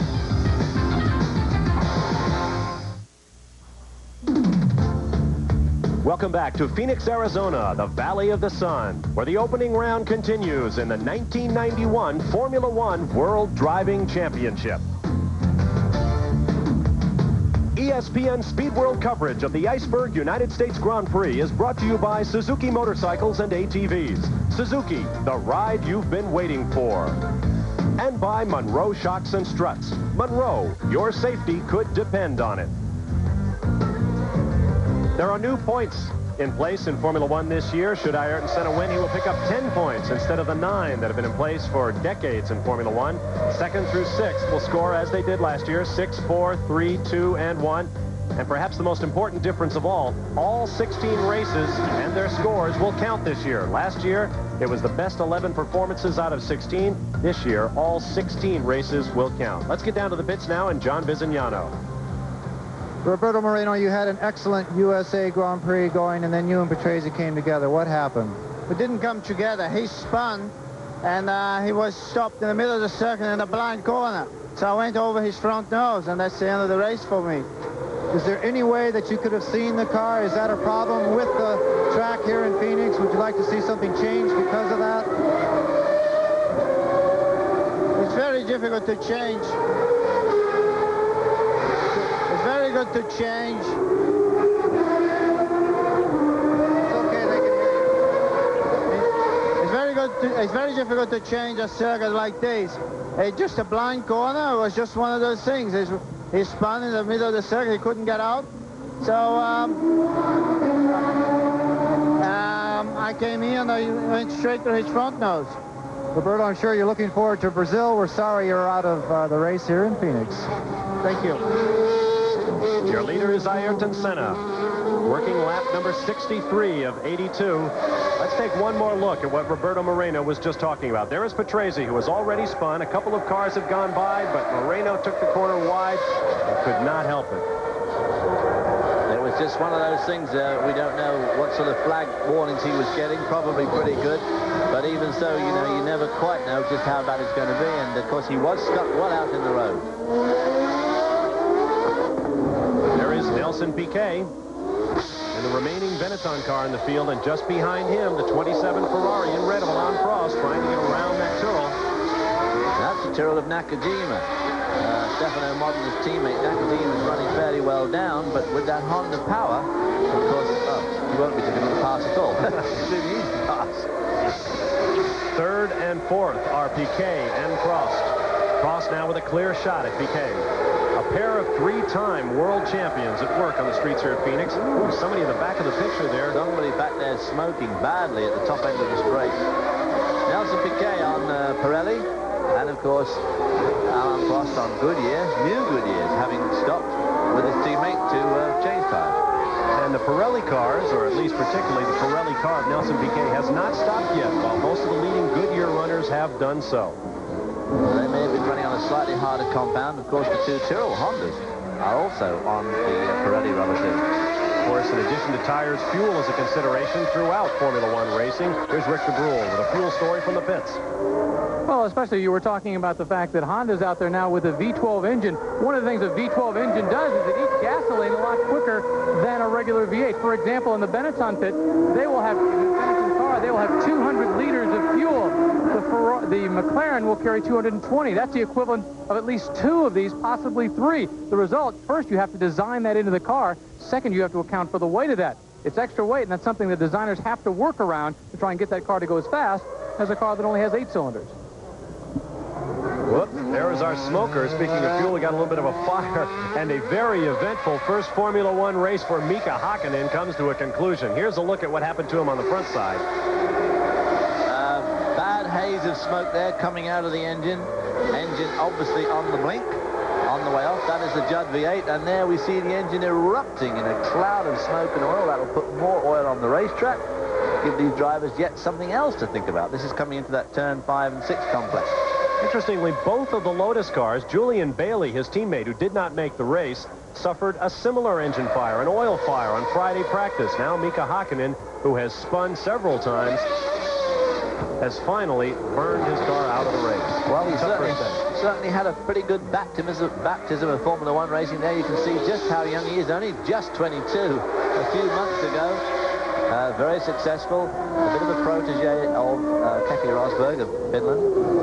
Rosberg himself, a former Formula One world champion. In fact, both of the young Finns in the series, Mika Hakkinen and J.J. Leto with the Dallara team. There you see second, third, and fourth together there, the two Ferraris, and Piquet, the Benetton meat in that sandwich.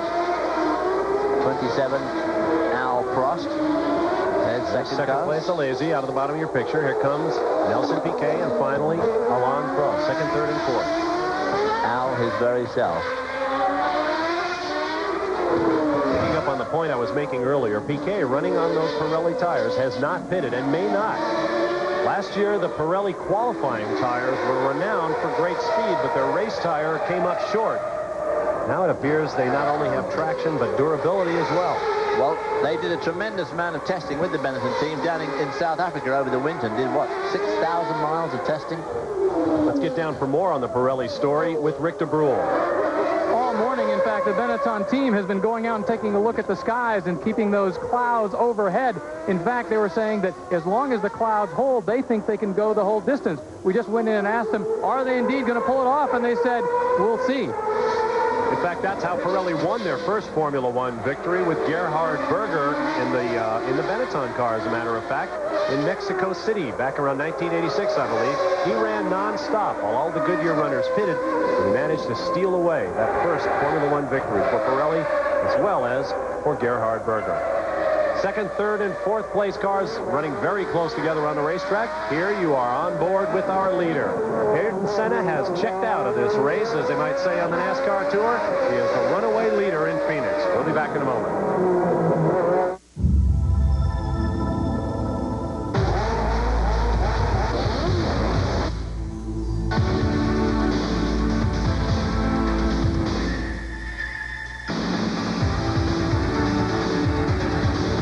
At Acura, we believe that the best way to discourage limited thinking is to design cars in an environment without limits.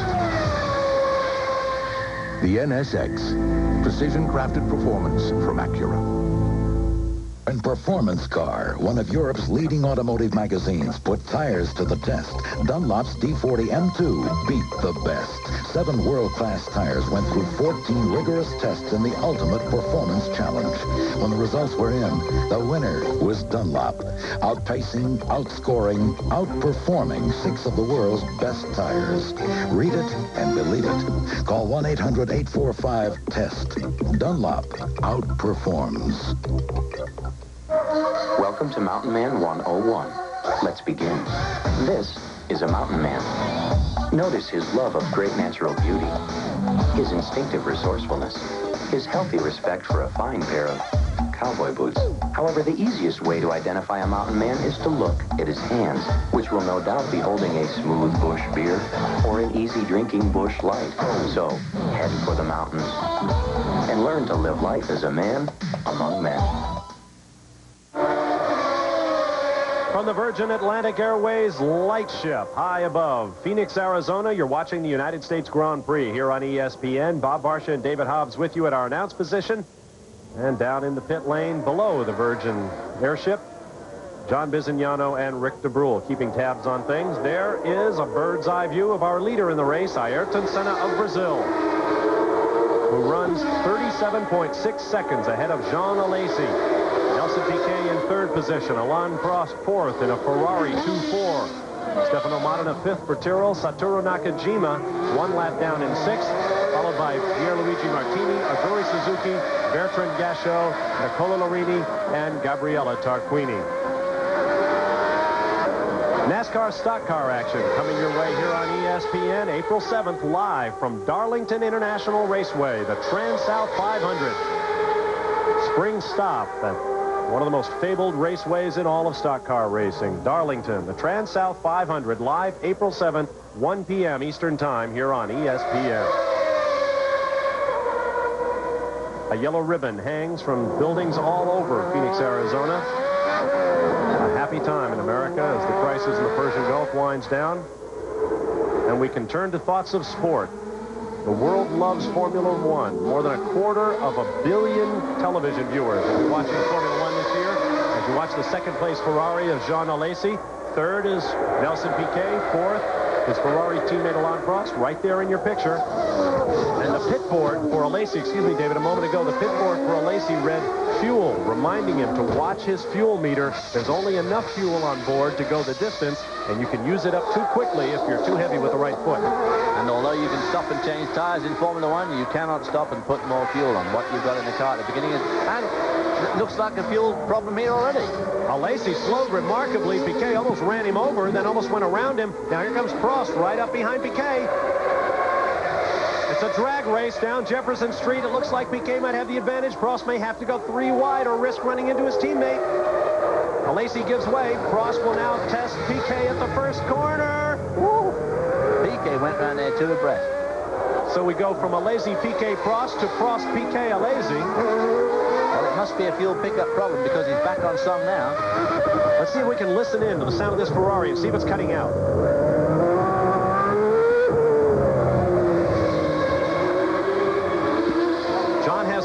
on this story from the pit lane. Bob, as the Ferrari came out of the last corner, it was chugging very badly. I thought that he was trying to sort out gears, and therefore he was in too high of a gear. But as you say, that corner is definitely going to surge the fuel. And with this long race, an extended race by 10 laps, I just hope they didn't cut it too short on the fuel supply. John Alesi now drifting back rapidly. Now, Alain Prost must have marshaled his fuel reserves a little bit better. His car is virtually identical. And he's streaking away now from Nelson Piquet, who had been turning in some dynamite laps. He was down in the 26s, the highest 1 minute 26s, which is the fastest he's been all day, trying to stave off this attempt. But as you can see, he's dropping back very much now from Alain Prost. Now you're on board with our leader once again. Now we had a report from one of the observer stations that the #1 car may be leaking some fuel or some other fluid. Let's keep an eye on Senna for just a moment. Did I say this was Prost a moment ago? Ayrton Senna has led from the initial green light. Certainly doesn't seem to be leaking as far as we can see, but of course we don't get as close a look as the guys who are standing at the edge of the track.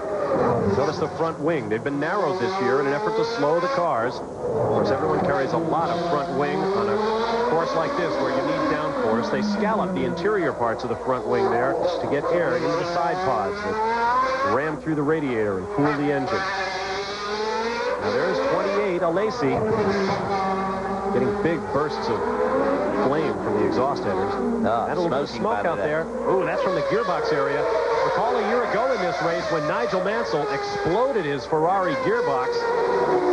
Well, whatever it is well and truly on fire. It looks like a breather, but it's obviously more than a breather. And it may, if that's the gearbox area, it could seize up at any moment. If I'm the guy behind him there, number 4, Stefano Modena, I don't want to get too close to that Ferrari. At least not in a straight line.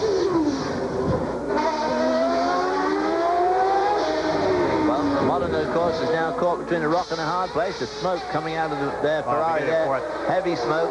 Just what we saw a year ago. Nigel Mansell went around, and finally the whole thing just gave up with a towering burst of flame as the transmission locked. And as you rightly pointed out, what does Stefano Modena do now? Obviously, he wants to try and capitalize on it and get around him as soon as possible.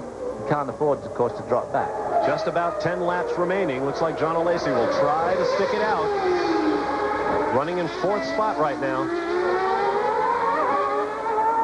The smoke continues. With 10 laps remaining, we'll take a quick time out and return to the U.S. Grand Prix. We'll keep an eye on Alesi's situation, not let you miss a thing. Here is your overall leader, Ayrton Senna.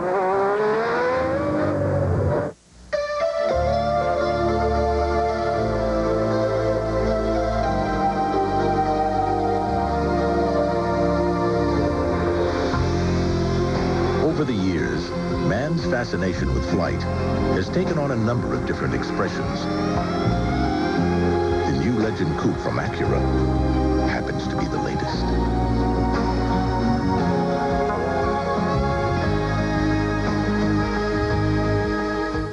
To the good life. To live the good life, you have to pay the price. The average new car costs over $15,000. But there's a motor oil that can protect your investment under extreme conditions when conventional oils won't. Mobil One. Isn't your car worth the extra protection? To the good life. Protect the environment. Take your used motor oil to an approved used oil collection center. And after 62 years, move over Ty Cobb. A no-hitter for Dave Stewart. There's one! It's a no-hitter!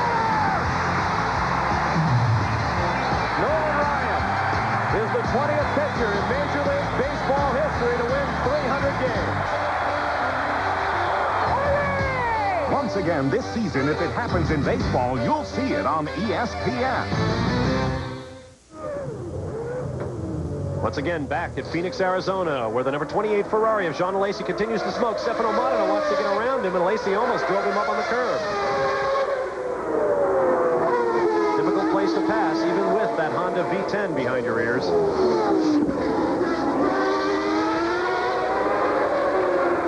Now then, this, of course, is where you just want to be a bit careful getting too close behind, because if he does seize up, you'll be in severe trouble. Yeah, lets him through. Yeah, not without locking up the right front. There are points for the top 6 positions. 10 for first, 6 for second, and so on, down to 1 for sixth. At this point, Alesi finds himself in 5th position now with that badly smoking gearbox. Let's take another look at that turn where Stefano Modena got underneath John Alesi and watch the right front tire lock up. Coming up Washington Street. Our left, hard on the brakes. Right. Alesi is thinking he's not going to let him through, but as you can see, his right front tire has stopped. But the smoke has not stopped. A good pass there by Modena, but of course he was passing a wounded opponent.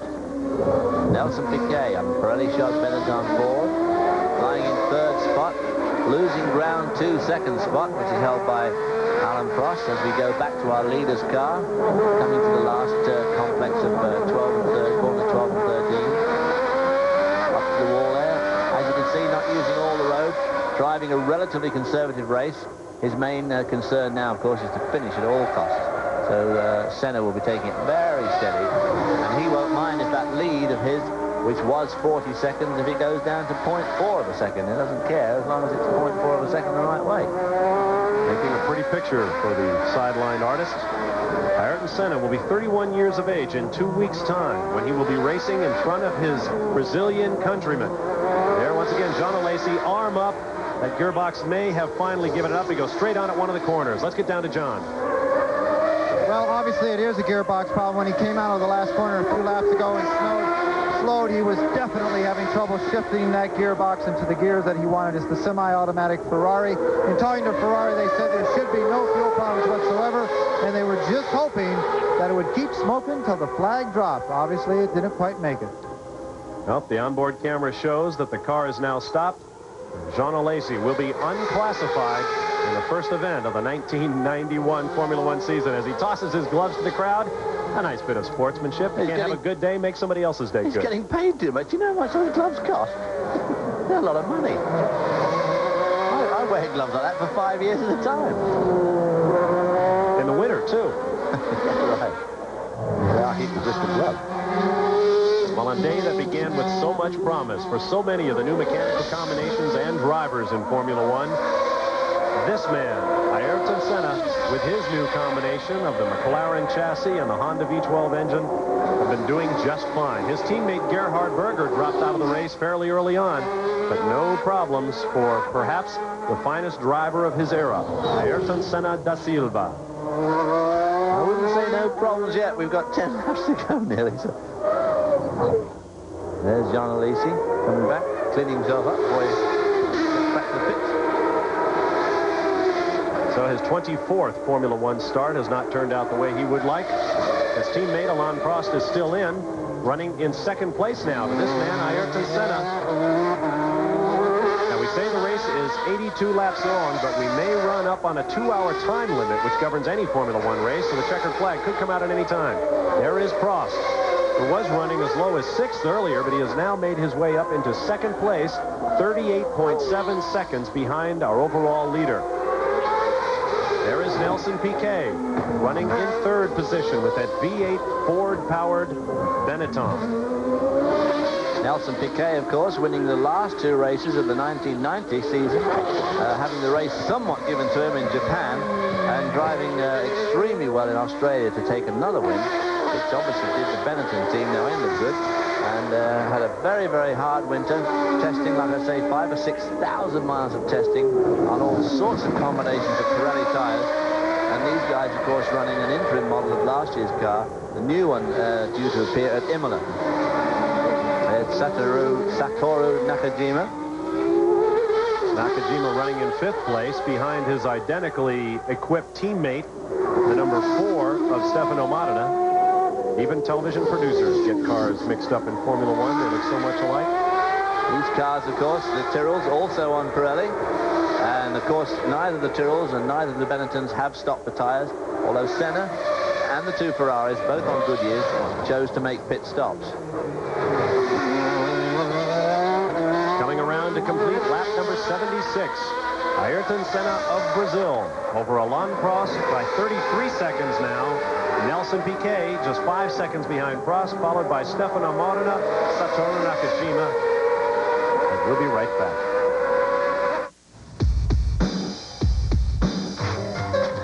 This is never going to work. Hey, relax. Anybody can send them roses. Excuse me, we didn't order these. Ian, what's this?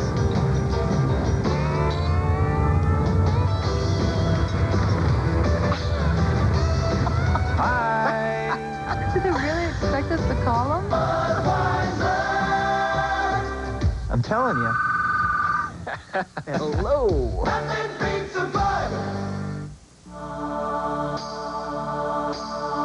If you can't wait, you need the News Weekly of Motoring Auto Week. If you can't wait for driving impressions, get Auto Week. Auto Week drives them all and tells you about them first. If you can't wait for car news, get Auto Week. Auto Week covers it all. The great old cars, the auto shows. Auto Week's columnists are controversial and fast. And if you can't wait for racing news, get the News Weekly of Motoring. Auto Week races to bring you the winningest coverage first. If you can't wait, get Auto Week, the News Weekly of Motoring, now. Call 1-800-828-4100 for a full year. 52 issues at the special TV price of $19.95. Just 38 cents an issue. Save $80 off the cover price. You've thought about it. Stop waiting. Do it now. Call 1-800-828-4100 for the News Weekly of Motoring. In the closing laps of the first of 16 races that make up the 1991 Formula One World Championship, Bob Varsha and David Hobbs with you. Ayrton Senna has led from the beginning. He stopped for tires, benefited from the crash of Riccardo Patrese and Roberto Moreno behind him, and now holds a handy 35.5-second lead over the second-place Ferrari of Alain Prost, followed by Nelson Piquet, Stefano Modena, Satoru Nakajima, and Pierluigi Martini. Both in the points as the laps wind down. Let's get down to Rick DeBrule in the pits. Well, just yesterday, Senna was saying that actually he spent all morning working on his race setup. He was not working on his qualifying setup during the Saturday morning session. Then when the qualifying session went out, he went ahead and switched over, which makes you wonder about how blindingly fast he could have been had he worked on that. But the important thing is he's been preparing for the race all weekend, and it's showing right now. A little bit of a tire lock-up at the driver's left front there. Yeah, absolutely. Now here is Prost. Prost in the 27 Ferrari, three-time world champion. Ayrton Senna, two-time world champion. Of course, Nelson Piquet running in third spot is also a three-time champion. So these three drivers, first, second, and third, between them have won more than their fair share of world championships. There is Nelson Piquet, who will turn 39 years of age this year. Oldest man in Formula One. Now that Rene Arnoux has retired, Piquet himself nearly retired a couple of years ago before landing the Benetton drive. There is the fourth-place car. That is Stefano Modena, young Italian star now driving for the legendary Ken Tyrrell. Of course, Jackie Stewart's been seen here. There's the Ferrari engine Minardi of Pierluigi Martini. Ooh, doesn't look too healthy. No. Getting bad smoke. I wonder if it's an engine problem and perhaps related to what we just saw with John Alesi. There is the number 3 Tyrrell of 5th place Toru Nakajima. You can see from the front of his helmet that there's been a lot of oil sprayed around this place this afternoon. The front of his helmet is quite black there on the top. So a lot of cars have been dropping a lot of oil this afternoon. This is the 6th place car. Now, this is Pierluigi Martini, who stands to score a point for the Minardi team, but it appears he will not. The engine, that Ferrari motor, has apparently let go, and so that will promote Aguri Suzuki, who scored his first Formula One points in his home Grand Prix in Japan last fall, will move up into the 6th and final point-paying position today. As you watch, our overall leader, Ayrton Senna, the minutes running down. We have 4 laps remaining for our leader this time around, but we have less than 5 minutes to go in the race. Now, another engine problem. That's Bertrand Gachot in the Jordan. We're losing cars left and right here in the final laps of this race. Well, it'll be tremendous if Suzuki does get a point, because the LaRousse team, there we see Gachot in the new Jordan car.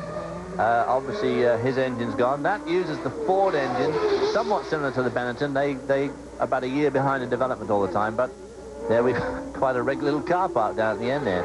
They got a long walk back. That's as far away from the pits as you can get, boys. That's the far eastern end, which has just become a parking lot way down on Madison Street here in Phoenix. Expensive parking lot. Suzuki in the 30. Aguri Suzuki will score, as David said, a much-needed point. You can see very little in the way of sponsorship on that car. They lost their Japanese sponsor, the Espoo Corporation, personal sponsor to Aguri Suzuki. So I don't know who's hurting worse, Aguri or Gerard LaRousse, the team owner. Well, they lost their sponsorship, and then they lost their points. And I was talking to Gerard LaRousse yesterday that the problem is, of course, to try to persuade other sponsors to come in, ask what's happening. There is the 9th place car. That is one of the new Modena Lamborghinis, a car originally designed by legendary Ferrari engineer Mauro Forghieri for a Mexican industrialist who wanted to start his own Formula One team. They got to Mexico, to the Mexican Grand Prix in Mexico City. They were about to unveil their car, and the man disappeared. Quite a little bit of a scandal. Now there is the AGS of Gabriele Tarquini, presently running in 9th position, I believe, now that Gasho is out of the race. Pierluigi Martini is out of the race. Tarquini may be in 8th position. Heck, he may score before this is over.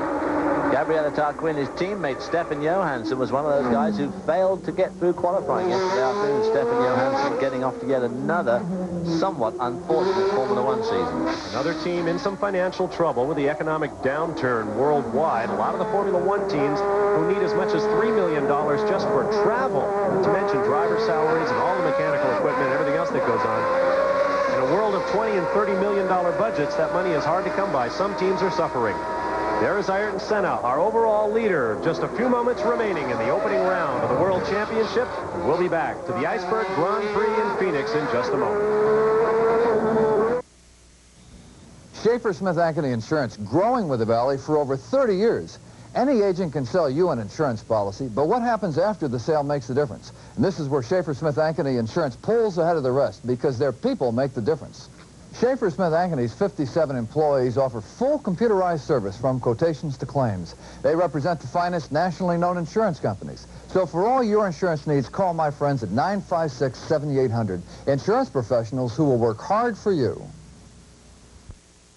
Honda is #1 in worldwide Grand Prix racing, and to celebrate, your neighborhood Honda dealers are holding an unprecedented Honda Grand Prix Sell-a-thon. Unheard of discounts on every Honda, including America's #1 seller, the Accord. Plus, each Honda dealer will be giving away an all-expense-paid trip for 2 to the Montreal Grand Prix. 6 trips, 6 ways to win. The Honda Grand Prix Sell-a-thon at Bell Honda North Phoenix, Biddulph Honda Glendale, Honda Car Company of Mesa, Honda of Tempe, Scottsdale Honda, and Showcase Honda Phoenix. Don't miss it.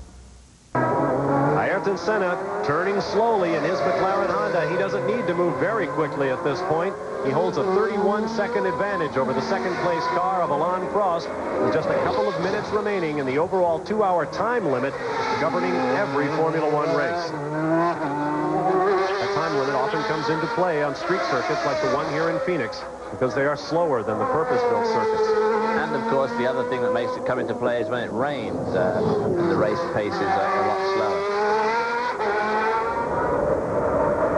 The debris of battle litters the streets of Phoenix. We've had crashes. A lot of the tire marbles, as they're called, bits of the rubber come off the racing tires and are littering the streets. Expensive rubber, too, because you were talking about the sponsorship these guys require. They spend as much as $2 million a year on tires. Obviously, these people don't. They get their tires free. We are on the final lap, we are now being told. Ayrton Senna simply cruising. When he crosses the finish line, he will have 1 lap remaining. We're not on it, but we are about to be. We'll ride along with Ayrton Senna, receiving the official's word, 1 lap to go. Has been as good a day as Ayrton Senna could have asked for. After not driving his car from the moment he stopped in Australia back in November until he picked it up again a week and a half ago in Estoril, Portugal, Ayrton Senna has cruised to the pole and now to the victory. The first 10-point victory in Formula One under the new scoring system. There's Alain Prost. Second place in the World Championship last year and second place today on the racetrack. Here comes Nelson Piquet in the Benetton, who has not stopped for tires all day long. He will come home third. I'm sure they'll be relatively happy. I expect the Benetton people would like to have gone just a little bit quicker. But, of course, you're dealing here all the time in just hundredths of a second. Except it seems for this guy here who deals in sort of big tents. 4 cars remain on the lead lap. Senna, Prost, Piquet, and Stefano Modena in the Tyrrell. Satoru Nakajima in 5th place will pick up 2 points, 1 lap down. And Aguri Suzuki of Japan in 6th place will earn 1 championship point. He is 2 laps in arrears, followed by Nicola Larini and Gabriele Tarquini. The only remaining runners in this race of the original 26 cars that started. I believe we have 8 healthy cars on the racetrack. Coming up to the last turn. Waving to the crowd. Now, that's not something you see Ayrton Senna do very often. Ayrton Senna is doing a lot for his image this year. He gave us the thumbs up to our cameras after qualifying. He's been very friendly with the press, which has not been his way. I tell you, somebody has spoken to both Dale Earnhardt and Ayrton Senna this year, I do believe. They are both very friendly guys this season. Take that, you. Yep, a happy man. With his 27th career Formula One victory, this man, Ayrton Senna, on canvas and on the racetrack, has now tied Jackie Stewart for 2nd in all-time Formula One victories. He is far and away the leader in poles with 53. He is coming off a perfect weekend here at Phoenix, looking ahead perhaps to Brazil in 2 weeks, where he will race before his countrymen on his birthday. Ayrton Senna, a dominating winner. You see the Brazilian flag there in green and blue and yellow. A lot of Brazilian fans here today. Listen to the crowd. In fact, quite a few fans, which is a good sign for things to come in Phoenix. The race here has been greeted by very, very, very mixed feelings from the city of Phoenix. And it's to be hoped that they really get behind it and make it a success it could be.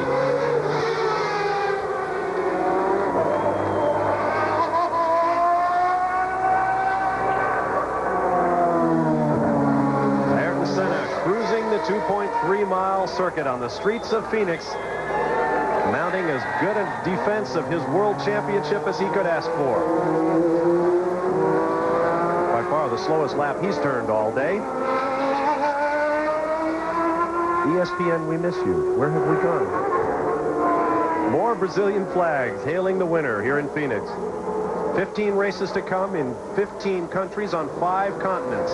Tens of thousands of miles yet to be traveled. Lots of sleepless nights, lots of living out of a suitcase, and a guy like Ayrton Senna probably won't be home in Brazil for any appreciable length of time until next November. We'll be back to Phoenix in just a moment.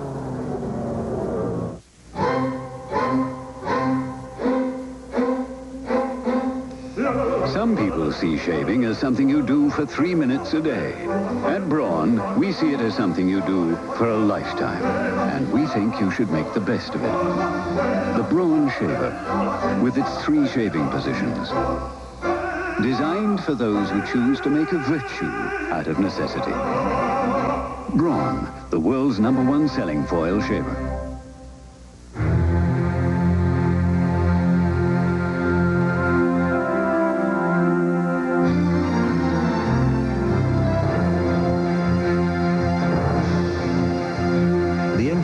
Acura have made a remarkable discovery. A truly extraordinary car is like a truly extraordinary journey. To achieve it, you have to get off the beaten path. The 1991 Acura Integra. And after 62 years, move over Ty Cobb. A no-hitter for Dave Stewart. There's one! It's a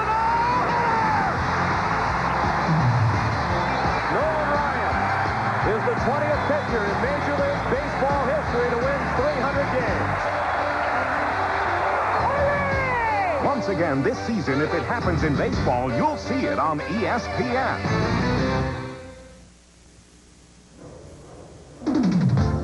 On the streets of Phoenix, Arizona, Ayrton Senna has opened the defense of his World Championship title in a most convincing fashion with a dominating victory here in the season's first race. ESPN Speed World coverage of the Iceberg United States Grand Prix has been brought to you by Acura. Experience precision-crafted performance. By Mobil 1 Synthetic Motor Oil. Isn't your car worth the extra protection? And by Dunlop Tires. Dunlop outperforms. On our winner's podium, Alain Prost on the left, Ayrton Senna in the middle, and Nelson Piquet on the right with 8 world championships between them. Celebrate in a style they've come to know well. To the left of your screen in the red pants and white shirt is Ron Dennis, who runs the McLaren team. Wiping that very expensive champagne out of his eye, and now he's having second thoughts and giving his drivers. See, Ron Dennis always says they have fun. Al Rick de Brule is standing by with car runner Ken Tyrrell, who has 2 cars in the top 5 today. Here's Rick. Well, Ken Tyrrell is a very happy man. Both cars finishing in the points. You have to like that new Honda engine. Yeah, that's right. She's really worked well. I mean, it hasn't missed a beat all weekend. What's the difference between that and the Ford engine? About 100 horsepower. Significant on the track. I would say about 2 seconds a lap. Ken Tyrrell looking forward to a new season. Now, congratulations to the man they know as Chopper. We'll be back in just a moment to talk to our winner, Ayrton Senna over Alain Prost, Nelson Piquet, Stefano Maddona, Satoru Nakajima, and Aguri Suzuki in the top 6. One athlete has been on the cover of Sports Illustrated more than any other. I must be the greatest. A fierce competitor who knew no fear in or out of the ring. I'll fight that chump in a telephone booth. Muhammad Ali, boxing's best. And now you can get the incredible story of this sports legend captured on video free with your paid subscription to Sports Illustrated. You'll get an electrifying look at Muhammad Ali only SI can deliver. Free. I'm the fastest thing on 2 feet, man. You'll relive it all, his greatest fights, the guts, and the glory. From gold medal winning triumph at the Olympic Games on to the startling rope-a-dope victory in Zaire over a young champion named George Foreman. Recall the grace, the charm, the showmanship, and the mouth. One more time, who's the champ of the world? Call this toll-free number now and save over 50% off the cover price. Plus, get the Ali video free. You'll see the heated rivalries, including the 3 brutal confrontations with Smokin' Joe Frazier, Ali's stunning defeat in Madison Square Garden, up to the thriller in Manila. And a thriller and a killer when I get the gorilla in Manila. Definitely one of his most devastating battles ever.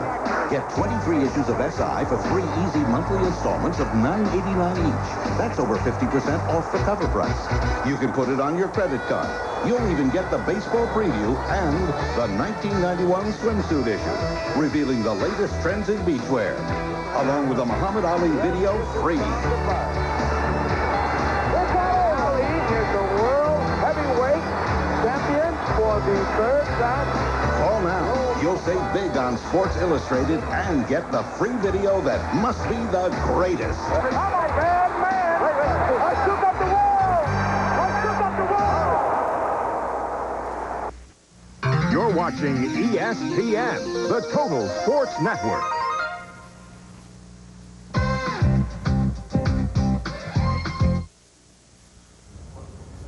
After the first round of the World Formula One Championship, here are the points. Ayrton Senna scoring 10 rather than 9 under the new Formula One point system.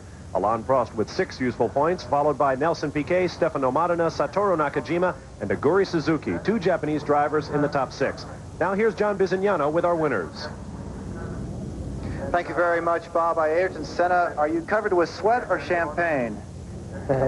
A lot more champagne than any sweat, really. I had a too good shower with Jean-Marie Balestre and my team manager. Well, that's a good sign. Ayrton, again, you made it look easy. Yesterday you were talking about that the car could qualify quickly, but you weren't sure it could go the whole race, but you looked so confident throughout the entire event. No, the car ran very well. I had small problems only with the gearbox. And also the car balance was not optimal. It's the first time I ran a Grand Prix distance with this car, and the balance, the setup was not quite right. So it was very difficult to drive. But I was able to maintain a good pace and go through the lap, the back markers safely, and come in for tires at the right time. So it was okay to cope with the speed on the circuit of the race, and the car was reliable, engine, car, everything. So it's a great way to start the season, particularly considering that we have only started to run this new car, and if we have reliability right now, and that performance, we can only go forward from here. And congratulations on scoring 10 points, not 9. Now, Alain Prost, the Ferrari, you looked behind from the first corner and things just weren't as competitive as you would hope they'd be. What was the problem out there? The problem, I think we were not fast enough to compete with the McLaren today.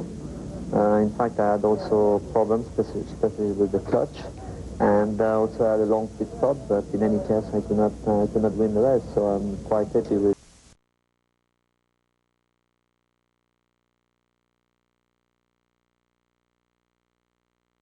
Picture shows, driving home and one more kiss goodnight. I take good care of the sweet treasure. We share such good times together. You still get us where we want to go. And CarQuest keeps us rolling down the road. Back live at the Goodwrench 500, riding along with Rusty Wallace in second place as he chases down Kyle Petty.